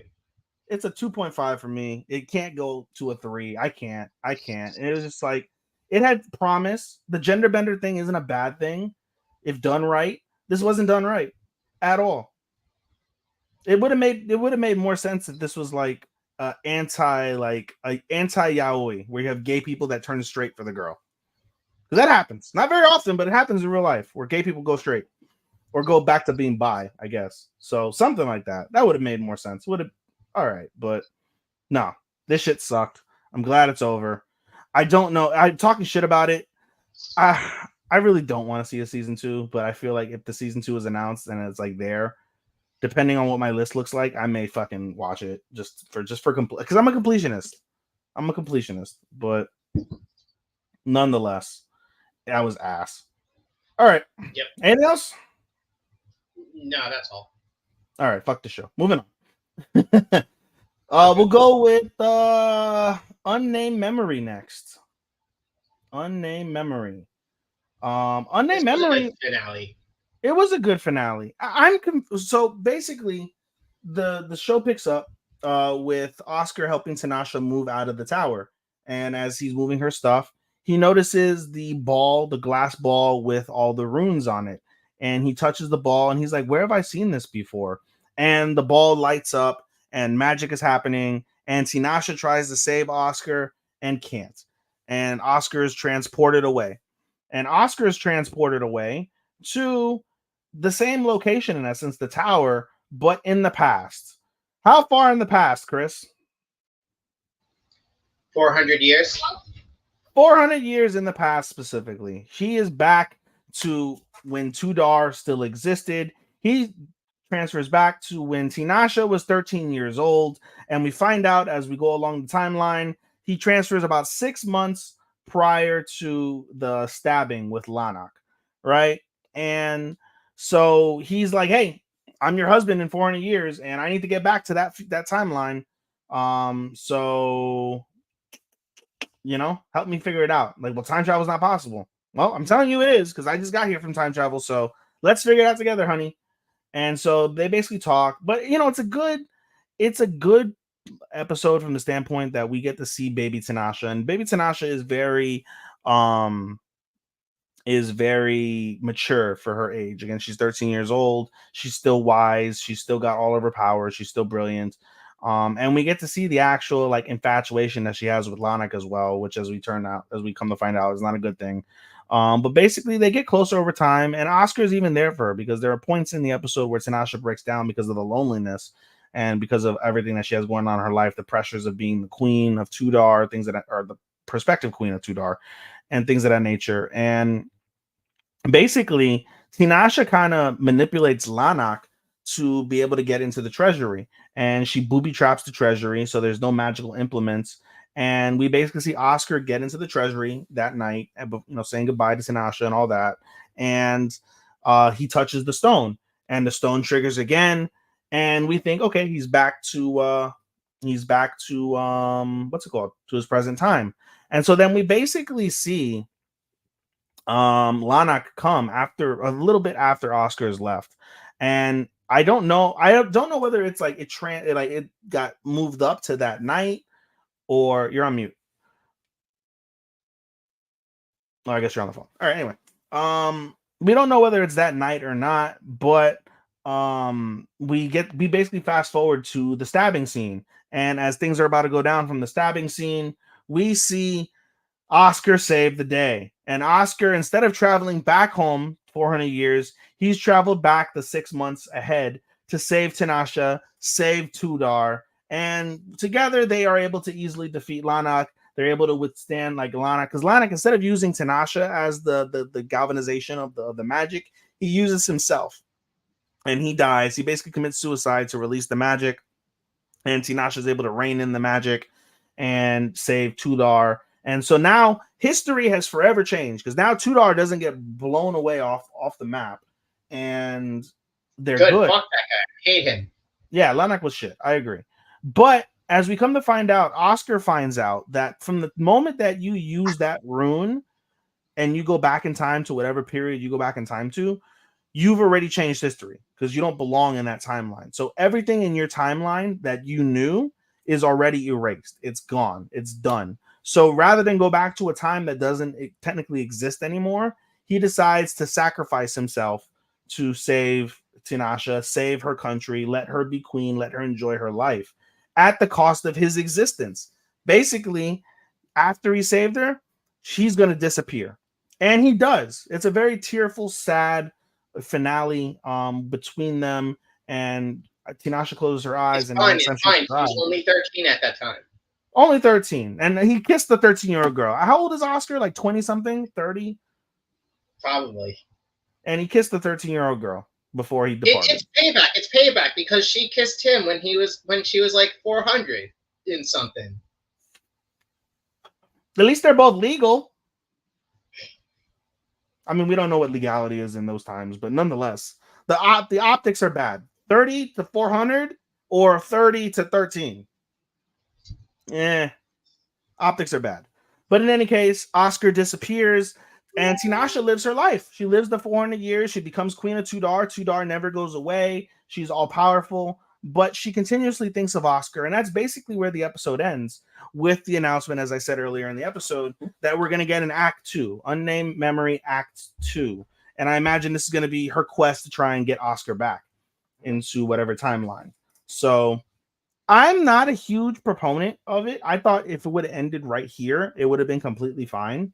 Like, no problem. Like, it's just a tragic end, you know? And that would have been totally fine with me. And I probably would have graded it a little bit higher. But as a whole, I thought the season was really solid. It kind of died down. I was really hyped. Through like 6 episodes, I was so hyped with this show. And then like over the course of the last 6, it kind of died down a little bit. And it went from being super amazing to just being like solid. So for me, I give it a 3.75. I was the opposite. I thought the like first 6 episodes were slow, but as soon as we started getting more into Tinashe's backstory and fighting the killing the dickhead, my like interest peaked, started to raise. But I gave this over 3.5. Okay. Yeah, I mean, to me, it felt kind of rushed because it was like, all right, after they do everything, they're like, all right, let's have our moment and we kiss. Okay. And then they fuck. Okay, great. And then like now they're like boyfriend and girlfriend, mistress, whatever the fuck. Let's get married. Okay. Like everything just happened like so rapidly for me. I didn't like, even though the whole overall plot was Oscar trying to get Tinashe to marry him, the way that it happened felt very abrupt. And all the episodes like throughout this period to me, they felt very like abrupt. And I wasn't a big fan of the. What would you prefer? What would you prefer? Them to like rush it or for them to drag it on? If you're going to give a season 2, you could drag it on a little bit. To me, it felt like it felt a little rushed. The season 2 isn't going to be about like this past universe. So you would say the unnamed memory of what could have been or what was, but now it's going to be like this new timeline where Toldar is still thriving, but now we're going to have Farnus. What? Oscar's land. Farsas, yeah. Farsas. Yeah. Yeah, and I'm curious we're because see like a reverse of like what we have been seeing, where Oscar was chasing Tinashe, and now we're gonna have Tinashe chasing Oscar. But it's curious because now that the timelines changed, right? Tinashe wasn't alone in the tower all those years. So then, in theory, Tinashe doesn't meet Oscar's grandfather and doesn't become like a little smitten for Oscar's grandfather. Where does Oscar's grandfather fit into play? Where does the timeline fit? Where does the witch She's that probably cursed... gonna, when she probably hears that the kingdom that Oscar came from is like standing, she's probably gonna go there and meet Oscar's grandfather, and then like wait it out until Oscar is like born, and probably create her tower just to have like, or well, no, the tower's already there. The tower was where where Toldar was, right? Yeah. It's on the outskirts of Tudor is where she built the tower. So, I mean, yeah, I guess. I don't know. They can do it right, or they can fuck it all up. I think if they would have ended it as a tragedy, not many anime nowadays, and just flat end in tragedy. So I wouldn't have minded that. And I think I would have graded. I think I probably would have given it a 4 if I knew like that was it. I was struggling to give it a 4. I really wanted to give it a 4, but I was like, I can't. It's not a 4 material for me. So I gave it a 3.75. It's a 3 on my analyst, but realistically, I think I give it a 3.75 out of 4, or out of 5 rather. And I'm still looking forward to season 2. I'm still definitely gonna watch it and see, but I don't know. The jury's out for me on that one. Yeah. All right, cool. Moving on. Let's go with Mysterious Disappearances next. Pretty this one was another sad conclusion until they tried to make it happy at the end. Basically the episode starts off with Danchi-sama Ogawa still trying to contact Arashino. Can't get in contact with him. Can't get in contact with him. Can't get in contact with him. Still constipated. Still constipated. And so then basically we see Oto. The episode focuses mostly on Oto and Oto saying goodbye. She stays the night at Utame Sensei's house and wakes up, has a giant bowl of ramen for her final meal. In essence, it's really, really good. And she basically gives Utame her phone and says, "I need you to record a video for me." And she records the video, says her final goodbyes, and then a very tearful and emotional goodbye for Oto and Utane. And she goes off. And we get a final appearance from the cat lady wanting to kill Arashino, and Arashino's like, "Fuck off! You're never gonna see me again after today. So you're good. Go live your life. Be a fucking crazy cat lady. I'm good. You're good. We'll move on." Okay. And so then that happens, but that happens after Arashino meets the old man and has a conversation with the old man about like what's to come and things of that nature. And then we finally get the revelation of what he and Oto talked about. He basically said, like, yeah, we're going to our hometown tomorrow evening, and you're going to go on the first train. I'm going to go on the second train. And Oto's smart, and she puts 2 and 2 together and was like, you're not coming really with me, are you? And he's like, no, I am. And then throughout that period, and then them walking up to the platform, as well as the revelation from the old man, as the old man actually does speak to Ogawa as well, that we get Arashino's backstory. And this is actually how the real beginning of the episode starts off. It starts off with like a flashback to when Oto first dies in her homeland, and she's basically cremated, and she's cremated with a particular book. And that book comes into play at the end of the show. But she's cremated with a book, and then Arashino dies of starvation and exhaustion, but through whatever circumstance. Fireflies. Yeah, kind of, sort of, right? I have that. I bought that movie on Blu-ray from Sentai Filmworks during their Black Friday sale for $7. I have yet to watch it. I just know it's really depressing. It has to do with World War II, and it makes everybody cry, and it's not a happy ending. But I have yet to watch Grave of the Fireflies. But in any case, we're off topic. So basically, she calls out Ren Ni, and when she does that to basically bring her original brother back, she creates Ren as a curiosity, and this is what allows Ren to turn himself into a curiosity. So we get to the platform, they talk about this whole backstory, about this whole plot, and basically, Arashino is like, I still hope to see you again. I think I'm going to see you again. And as Oto goes into the train closes, the train sets off, Arashino's existence basically just fades away with the train. No more Arashino. Oto's gone. That's it. Right. And so then we get Ogawa. She's still depressed. And she goes and she's woken up one morning after a drunk night, reminiscing about everything. And she's pissed off again. She's pissed off. Arashino lied to her, saying, like, I'll be the first one to read your novel. Never did before he left. And so then we get Utame waking up Ogawa. And she's like, I've got urgent business. Here's a phone. Ogawa sees the phone and says, oh, this is Oto's phone. And she's like, yeah, there's a message on it. I want you to look at the message. And it's a long video.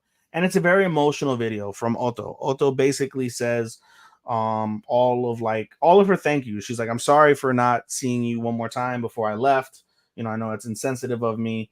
And what's it called? And she basically thanks her for everything that she did, all the times that we went to the bathhouse, that you cooked for me, that you fed me, the good times that we had, taking care of my plant. Like, thank you so much. And it's, again, a really heartfelt goodbye. By the end of the video, she's just absolutely just uncontrollably sobbing. And then we see Ogawa. She's crying too at like how much, she ended up really impacting Oto's life prior to her leaving. And that was really nice. And so then that evening, she just takes a stroll around, and she happens to see the hole in the fence. Not the hole in the wall, hole in the fence. And so she crawls through the hole in the fence, and she knows where this hole in the fence is going to lead her. Except this time, their bookstore is standing, whereas last time there was no bookstore. The bookstore is now standing.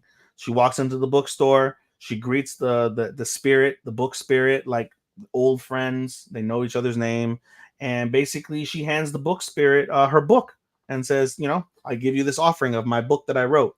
And she's like, thank you so much. I haven't had a new book in forever. Browse the shelves while I read your book.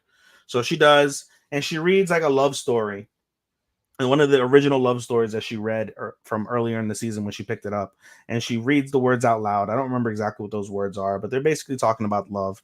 And the bookkeeper calls her over and is just like, your story's incomplete. And you mentioned Adashino, but Adashino, he's kind of here but not. And then she's like, okay, well, I can rewrite it. That's fine. And she's like, no. Don't rewrite it. The whole reason why you wrote this is because this is how it is. However, my interpretation after reading so many books is that Adashino has left you and left this world with regret. So he still has a tie to stay in the world. And he's like, it's up to you to keep that tie going, keep that regret going. So if you hope to see him again, that's what you'll use. And I don't know. I don't remember what happened. Was there like some sort of like spirit awakening or something in the thing? I don't know. But something happens in the bookstore and it leads Ogawa down the bookshelves to the empty desk and chair with the light that she would use so many times earlier in the season with her flashback. And we basically see the spirit of Adashino chilling above that desk. And she calls out to Adashino and says, I learned I need you. I can't be myself without you. I can't write without you. I can't live without you. I need you, Adashino. And the manifestation of Adashino pops up and Adashino lives. And that's how the episode and the season ends. There is an after credit though. They shows them back in the bookstore. They're working like normal. And, the bookkeeper is happy to see them, like the manager. And the manager's like, hey, there was another reverse shoplifting. They gave us this book. Ogawa, you can have this book. Ogawa looks at the book and says, here, Adashino, you can have the book. Adashino opens the book and you see the cover. The cover is the same book that the original Oto, when she was a child in her land, when she died, was buried and cremated with. And she opens the book and Adashino says there's writing in it. And the writing in the book says, I'm happy. And that's how the series ends. With that, and then you see Ogawa's book on their bookshelves called Mysterious Disappearances, a story about like journeys and parting or something along those lines. Yeah. Really solid Really ending. Yeah, good ending. It's a solid series. It's not the absolute best series, but it wasn't worse. The ecchi was fun, although sometimes it's a little bit cringe considering the girls are middle school girls, but dispelling that fact, still solid. Were they middle school? I thought they were high school. No, middle school. Oh. They were middle school girls. Yep. I don't know what to give this. I'm stuck between 3.5 and 3.75. I'm gonna give it a 3.5 because there wasn't really enough. Like, if the series were to continue, then the rating would go more, go higher. Like, Yeah. Yeah. Okay. No, I think I'll give it a 3.5. It's a 3.5. Yeah. So anyway, all right, cool. Not bad though. Not a bad series. Happy I saw it. No regrets with that. All right, moving on. What do we got next? I don't know. We got this one. Hold on. This one we did. We got Jellyfish. Duke is our main. Tsukimichi and voice actor radio. Let's go with voice actor radio next. Voice actor radio was super, like, oh my god. So basically the episode starts off with the retake scene, and before we get to the retake scene, we have Chika basically telling what's her face, damn, I forgot her name now. Yukine, fuck, what is it? Oh bitch. which Yumiko. one? Yumiko. Here we go. Sato. Yumiko. It's telling Yumiko all the things that are wrong with her acting. And long story short, the message that she's trying to tell Yumiko is like, you have your foot on the brake because you're so conscious of everybody. You're so conscious of your failures. Don't be conscious. Just let it rip. Let it rip. And if it's bad, you'll change it again. But just don't limit yourself. Don't put yourself with a limiter. Just let it rip. And fucking hell, she lets it rip. Her scenes come up and she bodies them. And the amazing thing, the absolutely amazing thing about these scenes is that there's no music. This is literally a exact representation of what it would look like if you were standing inside of the recording booth watching voice actors record their lines as they stare at the raw cuts and drawings and designs from the anime that they're portraying as they read their lines. And Yumiko, with such fervent passion, is reading her lines and killing it. And the fact there's no music is amazing. All of the voice actors at various points, and basically it is Chika and then the two veteran female actresses, right, that are there. And they're like, well, I think it would help you if we were here. So we just have to suck it up for the team and do your best, bitch. But they all look at them, all look at Yumiko, just absolutely dumbfounded at how incredible she's just killing these lines. And she's worked up a sweat. She's out of breath. Like, she talk about putting your heart and soul into a performance. She put her heart and her fucking soul into those lines. And she's breathing heavy. She's sweating. And she's like, "Are we good?" And even the sound director was like, "I'm sorry, I didn't say anything sooner." "Yeah, we're good, no problem." And then the one girl, who's got the dark hair, who's the veteran voice actress, she's like, "Wow, you really are sweating." And basically wipes her face down. She takes her little handkerchief and wipes her face down for everything. And everyone is just fucking blown away by it. And before this, the final speech that Yumiko got was from the sound director. And the sound director is like, we had many people audition for this. A lot of them gave us almost perfect performances. We looked at you no better than a 6 out of 10. You know why we chose you? And Yumiko says, because you thought I can get you 100? I can get you a perfect score eventually? And she goes, no, because eventually I feel you get us a 12 out of 10, 120%, not 100%, 120%. And she fucking delivered. And it was phenomenal, absolutely phenomenal what was done. And one of the other girls, like the other senior one, the one that was constantly yelling at her throughout the season, she's like, "How old are you? And how many years have you been doing this?" And she's like, "I'm 17. I've been doing it for 3 years." And she's like, "This is why I hate fucking young kids. Because, before you know it, they just blow up before your eyes and there's nothing you could do. Oh, here's another star. Boom." And she's like, "Good fucking work." And she leaves, basically. And all the girls leave. Chika is flustered, but she's like, "Good work." And she fucks off, right? And then we get our final, like, praises from the sound director. And Yumiko traces up over to Chika and was like, "I thought I did well. What do you think?" And she's just getting the silent treatment. And she's trying to get her to, like, get an opinion. She's like, "I can't rate myself. Rate me. How do you think I did?" And she's like, "I hate that about you. Ugh." And she just storms off, basically.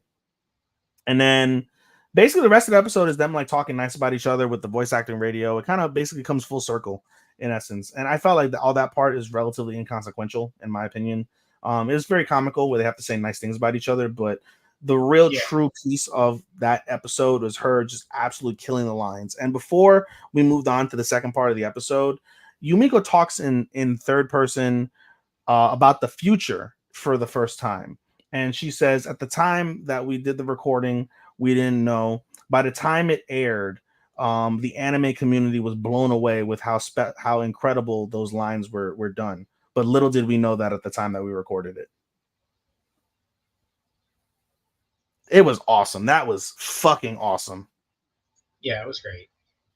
That was fucking great. The series as a whole, I wrote a good bit about the series. And, the best thing that I could tell people about voice actor radio is that it keeps the recent trend of exposing Japanese entertainment, the good and the bad, the positive and the negative, the ugly and the pretty. Like, it does a good job of that. And it's got its positive features, such as the beautiful, the beautiful art styles and the crisp animation. Of course, the soundtrack is going to be good because voice actors double up as idols in essence, and any idol anime is probably going to have good fucking musical composition. So it's got its points. It's just a little bit up and down. It's like when when it hits low points, I think it's just awful. But then when it hits high points, I think it's absolutely phenomenal. And it's like you'll get one episode to me that's like a 2, and then you'll get another one that's like a 5. And you'll get like a 3, and then a 4, and then a 5, and then like a 3, and then like a 2, and then another 5. Like it's, to me, a little inconsistent, but it doesn't take away from the overall show, the overall plot. I enjoyed it very much. I think another thing that disappointed me is that we had the hint of Yuri, and it's not a Yuri. There's no Yuri at all. So that sucks. But one piece I did skip over is basically Yumiko asked Chika about, their friendship and things like that. And Chika's like, I can never see you as a friend, but I see you as my eternal rival, which is a compliment in essence in that world. So that was nice. I gave it a 3.75. I'm giving it a 3.25.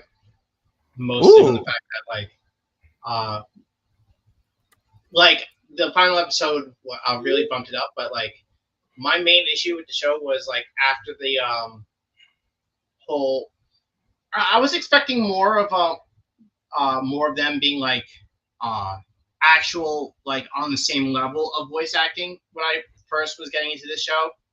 Mm-hmm. So when it turns out that one is just someone who's like barely known, the other's actually competent, I thought, okay, so we're just gonna have the rival where one's gonna try and do better and then get help from the one who's way better, and how everything played out. I was expecting them to be like more rivals in trying to like one up each other. Yeah, it was very passive. Yeah, I didn't mind it, but I get your point. Yeah, I gave it a 3.75, I think, because like I said, the highs were really high, and then my lows were just knocked it down significantly enough to not make it a 4 anime. So, okay, moving on. What do we got left? There's one more. Tsukimichi. We'll move on to Tsukimichi next. Solid finale. Basically, a lot of partying and a lot of setup for what's to come. Basically, we see Sophia finally get killed by what's his face? What's that guy's? Luca. Yeah, we see her get killed by Luca pretty easily. Or no, not Luca. They list him as Root, but that's not his real name. Like, well, yeah, that's not his real name. I don't know. Like I said, I don't know why they call him Root. It doesn't make any sense. Because he has 2 names. One's his dragon name, the other's his like human name. Yeah, or the name he goes by. Yeah, they had his human name here listed as Root, and I'm like, that doesn't make no sense. Let me see if I can find it and I click on it. Give me a second. Where the fuck is this guy? No. I need the red hair fuck. Where's the red hair fuck? Yeah, here we go. Root. Or he's white hair, sorry. They don't even have anything. Just Root. That doesn't make no sense. I don't know. Anyway, so we see Sophia get killed by Root. We'll just call him Root for now until you find the name if you do. He gets killed by Root really easily. And basically, what he does is he takes all the dragon cores from all the dragons that she made pacts with or she killed and rebirths the dragons and is like, well, I don't have time right now to raise dragon children. So I'm just going to take her body and I'm going to take these dragon eggs that I've converted and we'll figure out what to do with them later. And he fucks off. Right. And he tells Makoto the same, like kind of the same thing in essence. They have a meeting after everything is all said and done. And Makoto's like, yeah, you owe me a favor, bro. Like, like even then he tries to talk to him and you can tell he's bullshitting. And he's like, come on, man. He's like, even like, it's so like odd that I can tell that you're bullshitting me. He's like, figure it out. But for now, you owe me a favor. And he fucks off. Right. And then, like I said, a lot of it is just like celebratory things. We find out that nobody from the demiplane, that none of the warriors were killed. We find out that Mio, when she couldn't fucking actually defeat the guy, she just flat out ate him. And all that's left of the demon, the commander is like, is of a little snake. So that's cute. And yeah, a lot of it is just celebratory. They have a celebratory party, things of that nature. Like it's really solid. We find out that Shiki now has direct influence over what's her face? Where is her name? Hibiki. She has direct influence over Hibiki and what remains of her team. So now, in essence, while they're continuing their journey, they're keeping in mind instructions and things of that nature that Shiki is giving them. And they did mention that, they'll figure out what to do with the fact that Makoto actually does know Hibiki, but Hibiki doesn't realize this yet. So that'll come into play in season 3. We also see our other hero, Tomoki, and he's fucking pissed off that he got embarrassed and got his ass whooped. And he's basically going batshit crazy, and he's gonna end up being a fucking dark hero. You already know he's gonna be some dark hero that's gonna cause a bunch of problems. Meanwhile, we see Io and Rona at the remains of Fort Stella, and not anticipating the battle that happened. Rona basically tells Io, like, hey, time to regroup, retrain the groups for the next battle, and I'm gonna prep for what's next with Makoto. And he's like, well, what do you mean?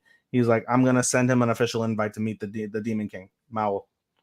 And so that'll come into season 3 as well. And then basically the episode ends with them partying, having a good time. And then the actual final piece of the episode is basically Makoto thanking. And he also said, let me phrase that also. He also, before I get to that final piece, he also settles his affairs in Rotsguard. He turns down the full-time teaching position. He ends up with the dude that the merchant, the head of the merchant agency, whatever. He's now basically indebted to Makoto and said, like, yeah, all the guys that were against you, they're all dead. And I am grateful for what you've done. So basically, you can set up shop again. You can set it up brand new, and you won't have anything to worry about. And by the way, the brothel you saved, you can use that at any time for free. And he's like, wait, I'm only half a man. That was funny. I was like, come on, this guy's a virgin. The pussy is like a virgin to pussy is nuts. That's one thing I don't like about Makoto. It's like, bro, he could fuck Mio, he could fuck Tomoe, and he could fuck all these bitches in the brothel, and just no, I don't want pussy. Ew. But he's not gay. Like something, bro. I think more of these characters just need to get laid. That would solve a lot of problems. A lot of problems would be solved if they all got laid. Like Tsukimichi, if he would have like fucked Draken's ex. If he went the Rudy route, it would have been fine. It would have been fine. Yeah, go Rudy. Don't go Rudy. Don't go full Rudy. Don't be full Rudy. Full Rudy's bad. Yeah. Partial Rudy, good. Do that. Be partial Rudy. But no, in any case, the episode and the season ends with Makoto having a heartfelt conversation with Shiki, Mio, and Tomoe, and saying, like, I appreciate all you've done for me. Like, without you guys, I could have done everything that we've all done together, but it would have been mediocre and not come out as well as what it is. He's like, I don't know how much of a thank you gift this is, but I want to bestow on the three of you my family's last name. Mitsumi is, yeah, Mitsumi. So, and they all graciously accept and are honored and, promise to do good by the name. So now we officially get Tomoe Mitsumi, Shiki Mitsumi, and Mio Mitsumi. And together they all pledge to do well, and that's how the season ends. So I enjoyed, and we wait for season 3. I enjoyed this season. I enjoyed season 1. I enjoyed this season so much more than season 1. And like I said, I still enjoyed season 1.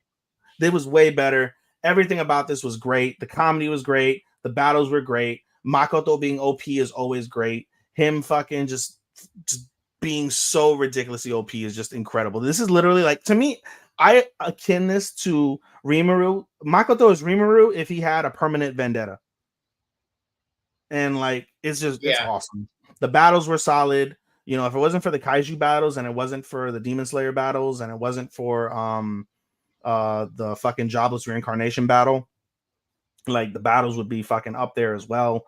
I enjoyed this show very much. I gave it a 4.25. I gave it a 4. Give it a 4. Okay. No, but I tell people all the time, and I've been trumpeting this lately in the group. I'm like, isekais are a dime a dozen nowadays. But if you want a sleeper isekai where you get an OP character, you get solid plot, minimal fan service, good comedy, great action, fucking Tsukimichi, there for you. It's underrated. Tsukimichi to me is very underrated. That's what I like to tell people. All right, moving on. Co-main event. Jellyfish can't swim in the night. Good series. Good end. Good series. Good end indeed. The episode starts off basically with the final confrontation between what's her face and Yukime. Let me find it. Where the fuck is the series? Damn, I don't know. I watched it. When the fuck did I finish it? Jellyfish, jellyfish, jellyfish, jellyfish, jellyfish, jellyfish, jellyfish, jellyfish. I don't see jellyfish. Where the fuck is jellyfish? I don't know. Damn, where the hell? Oh, here it is. Jellyfish. Okay, here we go. Too many animes. Too many Mahiru. anyway. Too many animes. Mahiru. The final confrontation between Mahiru and Yukime and Yukine. Sorry. And basically, she kind of gives a good pitch, and even Yukine agrees. Like, the pitch that you gave me is good. You gave me good numbers. You gave me good, like, bona fide ideas. But what more is there to prove? And she continues the pitch, and eventually she agrees.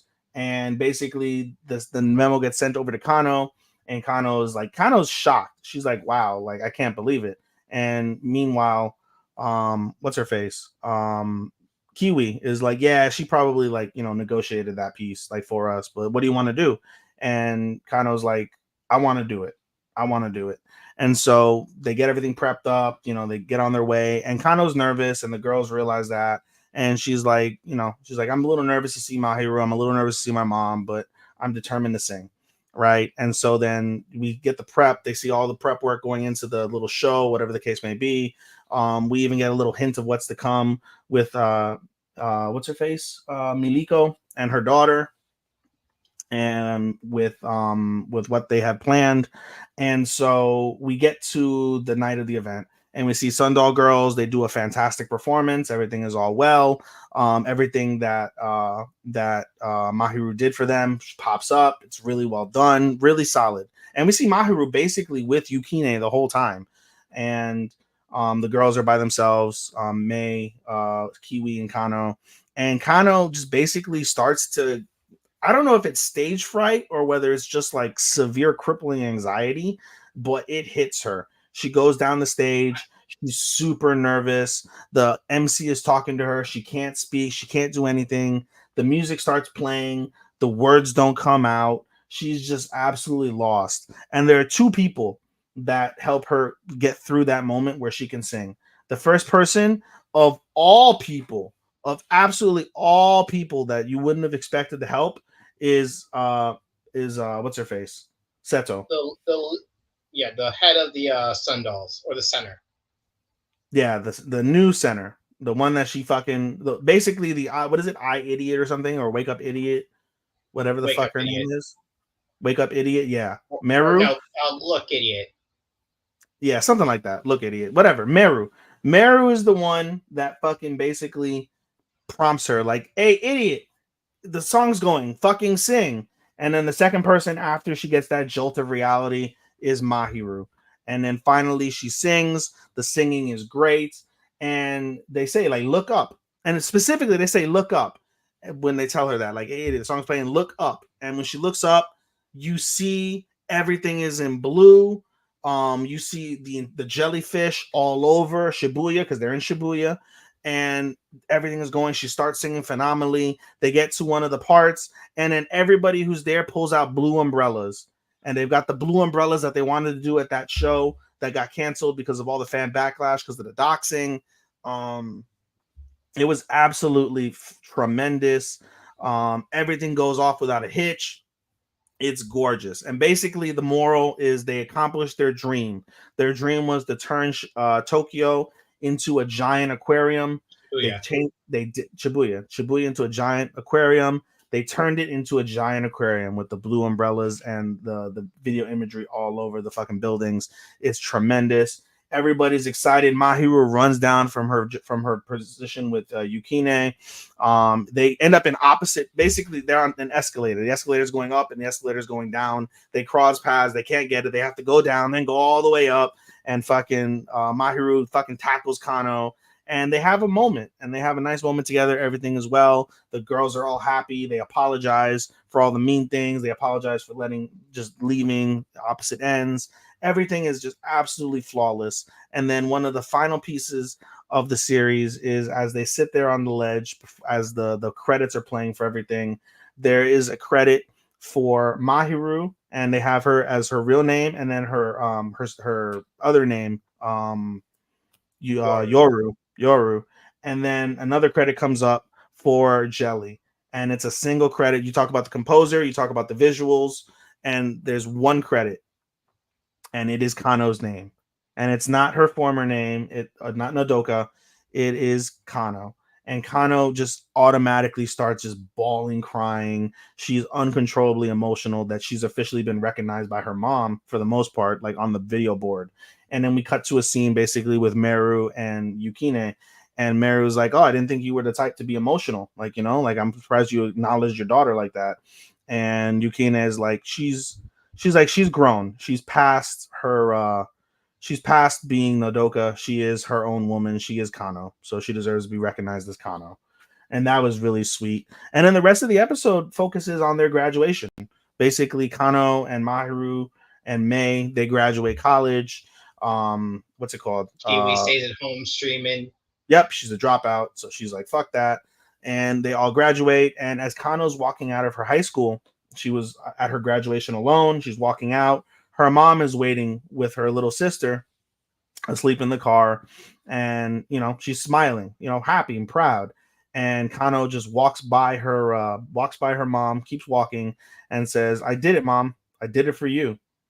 Right? And her mom's like, my, have you grown? Basically, in essence, what a grown woman you are. And so then all the girls meet up in front of the mural in Shibuya, and they spend the rest of the episode painting it.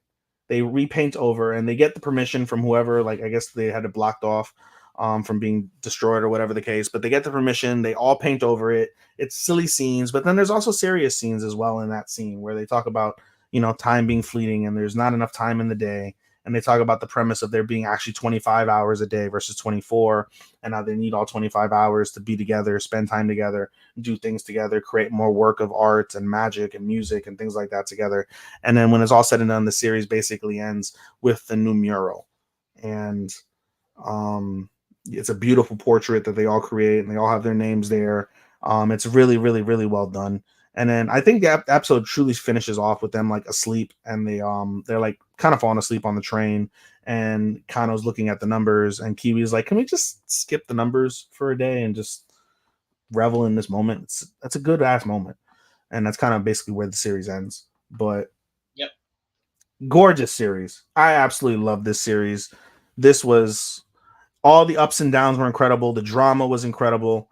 Very gripping, enthralling. The lows were super like dark. So many things that could really be said about Jellyfish, but this is one of the better series of the season, bar none. Easily 4.5 for me.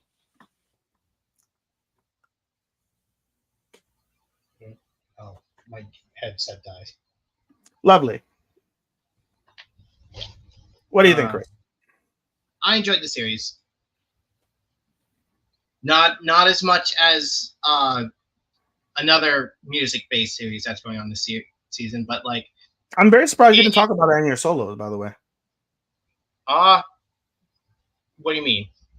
You didn't talk about Girls Band Cry, or is it over? I forgot to. Whatever. I'll that can be talked about next time with Matt, where we do the last 2 episodes. That is true. All right, fair enough. What do you give it? I'm gonna give it a 4. Okay. I loved it. I gave it a 4.5, and I'll get more into it as we go along in our finales in a few weeks. Last but not least, our main event of the evening. It's not, honestly, the show wasn't as good as the other shows that we talked about already, but the ending I thought was really nice and really complete. It is the absolute completion series finale of Duke of Death and His Maid, season 3, as well as the entire series. We only had one stupid ass song this season. It's no, it was like 2. It was like 2. What was the second? What? Or am I thinking of another anime that broke out into the song? We had. That's right. I'm thinking of Misfit, where they broke out in the song 2 weeks ago. Oh, the one about fucking. No, not the one about fucking. It was the one about how like glorious Anos is, or something like that. No, they were singing about fucking. Were they singing about fucking? I don't think they were singing about fucking. If you didn't read the fucking lyrics, that. They were totally talking about having sex. Didn't get that at all. You should just rewatch that scene then. I might have to go back and rewatch that scene.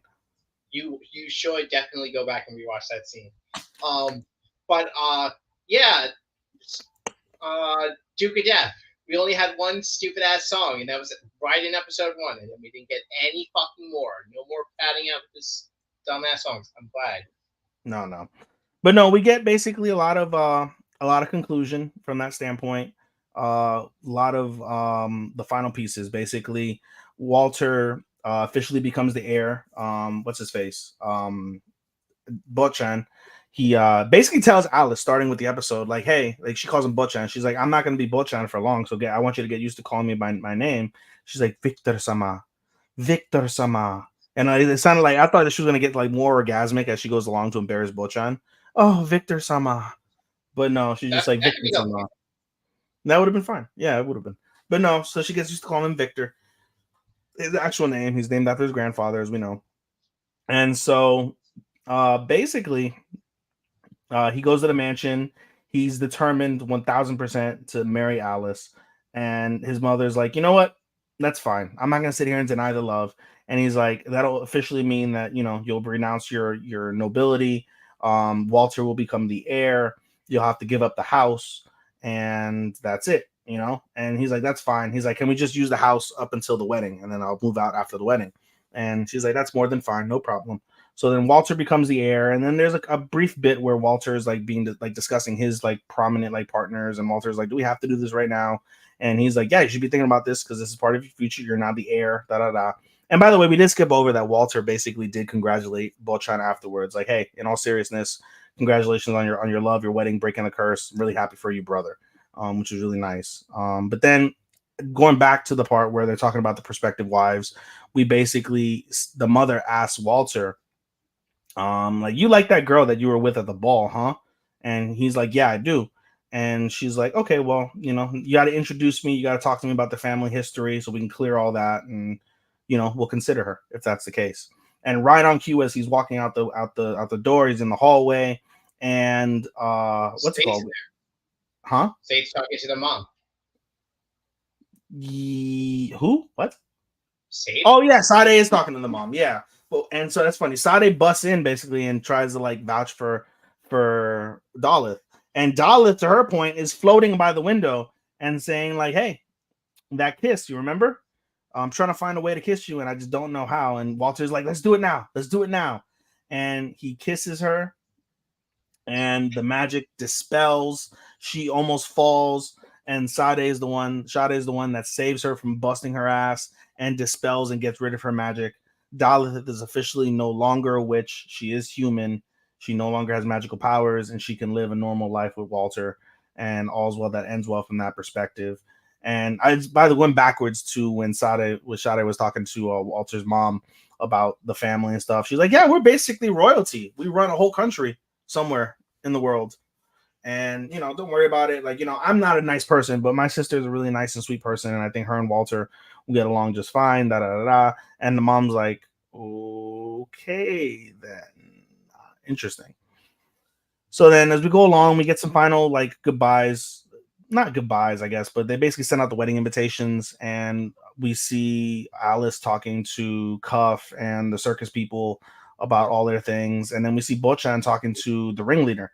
And is basically saying like, hey, you know, we're no longer nobility. We want to buy a house in town. Can you, you know, buy us a house? Any way you can get me a job as like something in art? Like music. I love music. I love the piano.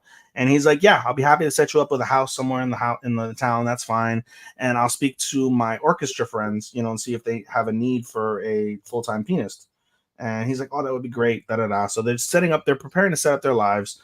And one of the pieces before the wedding is basically with Rob, and Rob doesn't know what he wants to do, whether he wants to return to the mansion and work under Walter and Alice's mom, or whether he wants to stay with Bochan and Alice. Eventually, he does decide he's going to stay with Bochan and Alice, and you know he speaks to Viola, and Viola gets some, you know, sense of closure. You know, they share a gift, they share the conversation about talking about how he's gonna stay with her, and basically he asks Rob asks Viola, like, what are your like future plans? And he's like, she's like, I love cheering on people. She's like, I get the happiest when I see people like I give advice to or I help and they succeed, that they're happy, and like I love that the most. So whatever I do, I want to have like a career or a job where I help people, because I think that'll reward me the most. And it was a nice, touching moment between Rob and Viola, just having simple conversation about growing up in the future and things of that nature. And then we get more of the wedding invites. Basically, they send one to Nico and his wife, and to what's his face, the other sensei, the midget, Uh, and uh, the unicorn dude. Um, yeah, give me a second, I'll find the fucking names. Where's Duke? Duke of Death I is forgot. made. It was like a stupid name. One second. Ichi, Nico, and Flea. Yeah, that's what it was. Flea Sensei. So he sends the three. They can't attend because of the fact that Nico is old and decrepit and he's on death's door. But he wishes them well. They send one to Philip, and Philip says that he'll be there with his wife, and he wants to basically like start over. He wants to start over and be friends with Bochan again, and he's happy that he's getting married and happy that he broke the curse, things of that nature. And then we see the ringleader and his wife. They send an invite to the wife. The wife is there. Basically, Sade uses her magic so she can live outside of the water for a little bit to attend the wedding, things of that nature. So that was nice. Cup and Zane are there, obviously. Family's there. And then basically the episode kind of ends with Bochan and Alice. And keep in mind, there's a part where basically Bochan's like, I'm not even going to kiss her until my wedding. And it's like, same thing. It's the same premise of like, come on. But we get the wedding. It's a beautiful nuptial. And the episode ends in essence with Victor, with Bochan, Victor, kissing Alice for the very first time as they say their I do's and they're officially married. And it's just a really nice, touching scene, things of that nature. So solid. Mm-hmm. I didn't like season 3 as much as I like season 2. I think season 2 is still probably the best season of the 3. The last couple episodes though were really solid, I'd say. And at the end of the day, there were still plenty of points in the season where like you found like emotion, right? Like with things when we first saw Victor and his wife, that was emotional. The Daleth scenes, those are emotional. Seeing stuff with Rob, Viola, like there were various aspects that made me emotional throughout the series. And for that, anytime that an anime can create emotion that touches me, I'm always going to rate it higher. Even though I didn't enjoy the season as much, I felt some of the fights were kind of lame. Some of the premises in terms of how everything went down was kind of lame. But just in terms of like the overall like big moments, the big impactful moments, I thought those stood out for me. So I give this 4 stars. And I give the series as a whole a 4.25. Overall, because I'm going to just count this as like all three as one thing since the story's finishing. I'm giving it a 3. I love the story. A 3? A 3. I love the story. I hated season 2 for all the stupid ass songs, but like whatever. In the past. But overall, I dislike the use of how colorful this series is. The series is supposed to be like, oh man, this dude is depressed and stuck alone. Why is this world so colorful? And the 3D like took me out of it. I don't watch many shows that have a lot of CGI, but this is one of the shows that I think does CGI pretty well. Like I had no problems with the CGI, and I get your point in terms of like it's a Tim Burton-esque anime, so it should be darker, but it is very vibrant. Yeah, I don't like that. It should be, the colors should be more muted. It shouldn't be like everything should be bright. Everything shouldn't be like. Would you like it more if this was black and white? Yes, actually. If this is black and white, yeah, I can probably see it a little better. And then maybe the finale. I would find it very fitting. Imagine the finale being in color. Oh, that'd be great. Yeah, now that you say that, that makes a lot of sense. But no, I enjoyed the love story. There is a tangible relation to it. Like imagine you live your life, you can't touch a living thing because whatever you touch dies, and that's basically how the story ends. You get the narrator, and the narrator just basically goes over Bochan's life and how now Bochan's happy that he lives his life normal.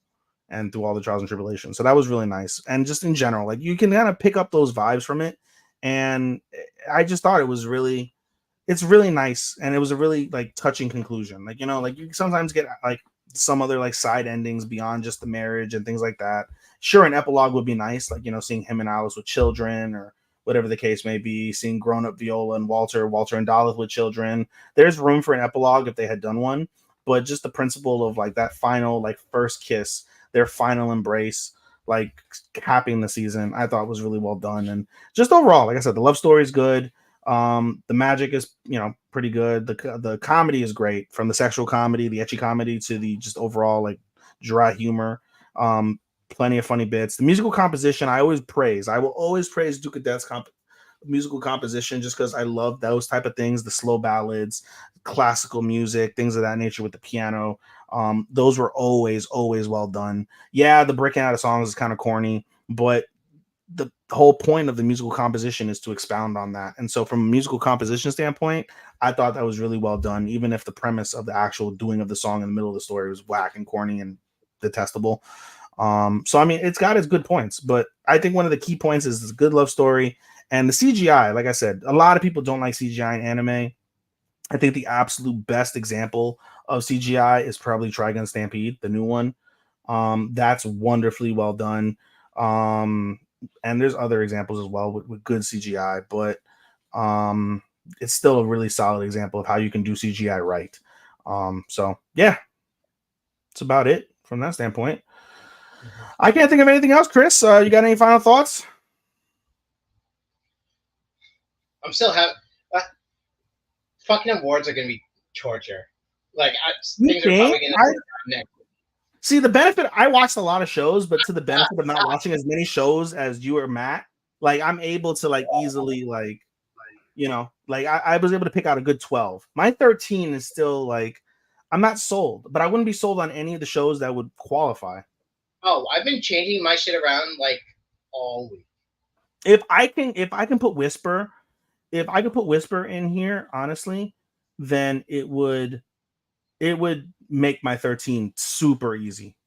I would put Whisper would be my 13, and then everything else would kind of follow from that standpoint. And I think I'm good. Like where I have everything rated at this stage is pretty solid. Like I said, the only possible thing I can think of is Demon Slayer, like maybe going up one position, but everything else where it is right now, I dig it. So, but yeah.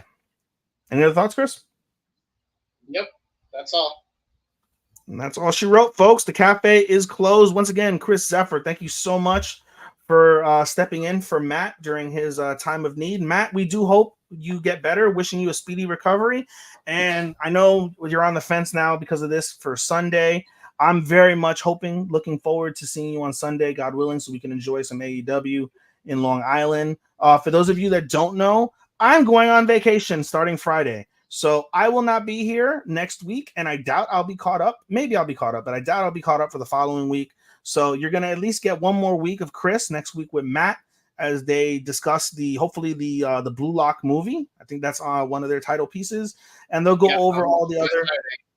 Yep, and they'll go over all the other finales that do remain from that standpoint. I believe, I don't know how many finales you have in general, but I know Jobless will be finishing, and Demon Slayer will be finishing, Kaiju will be finishing, and a couple other ones, I think, from you guys' side. But outside of that, as we wrap up, yeah, just want to say thank you so much again for watching this show. You can follow us on our socials. You can follow Chris. What is that? Your Twitter, Chris? Or is that your Instagram? Twitter. Yeah, that's your Twitter. Okay, you can follow Chris on Twitter at Chris Zephyr, CRYSZEPHYR. You can follow my Twitter at SHOSTOPPA24. That's Showstopper24. You can follow my anime Instagram at Anime Daisuki24, ANIMEDAISUKI24. All of our links, all of our socials have links where you can follow our channel and our program wherever you listen to your local podcasts: iHeart Music, Spotify, Apple, Amazon, wherever you listen to your podcast, you will find us there. You can type us in Google. You will find us there. Otaku Cafe. You will definitely find us there. Want to thank Sean for being our editor and W2M Network for being our host platform. Do want to thank Chair Shot Media and Dirt Sheet Radio, Matt's Productions, or Matt's, I guess, co-productions, whatever you want to say, for hosting us as well. You can follow them on their socials from that standpoint. You can watch the live replay of this episode and every episode every single week on YouTube and on Twitch. Just type in W2M Network and you will find us there. Not this week on Twitch because there was already a show going on Twitch, so you won't find us there this week as far as I know. Maybe you will. We shall see. But in any case, outside of that, I think that's it, folks. So until next time, goodbye, Sekai. See ya.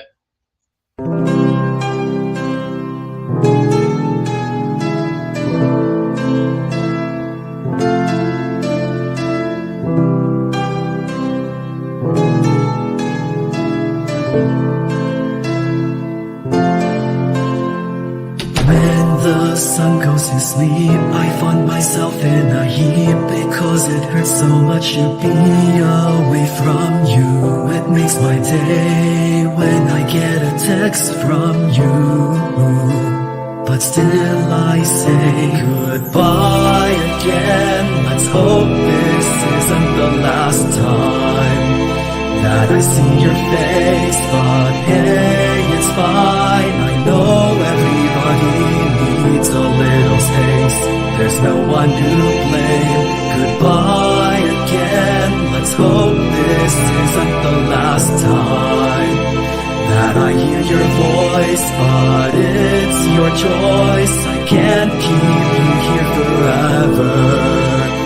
Just promise me that you'll come back.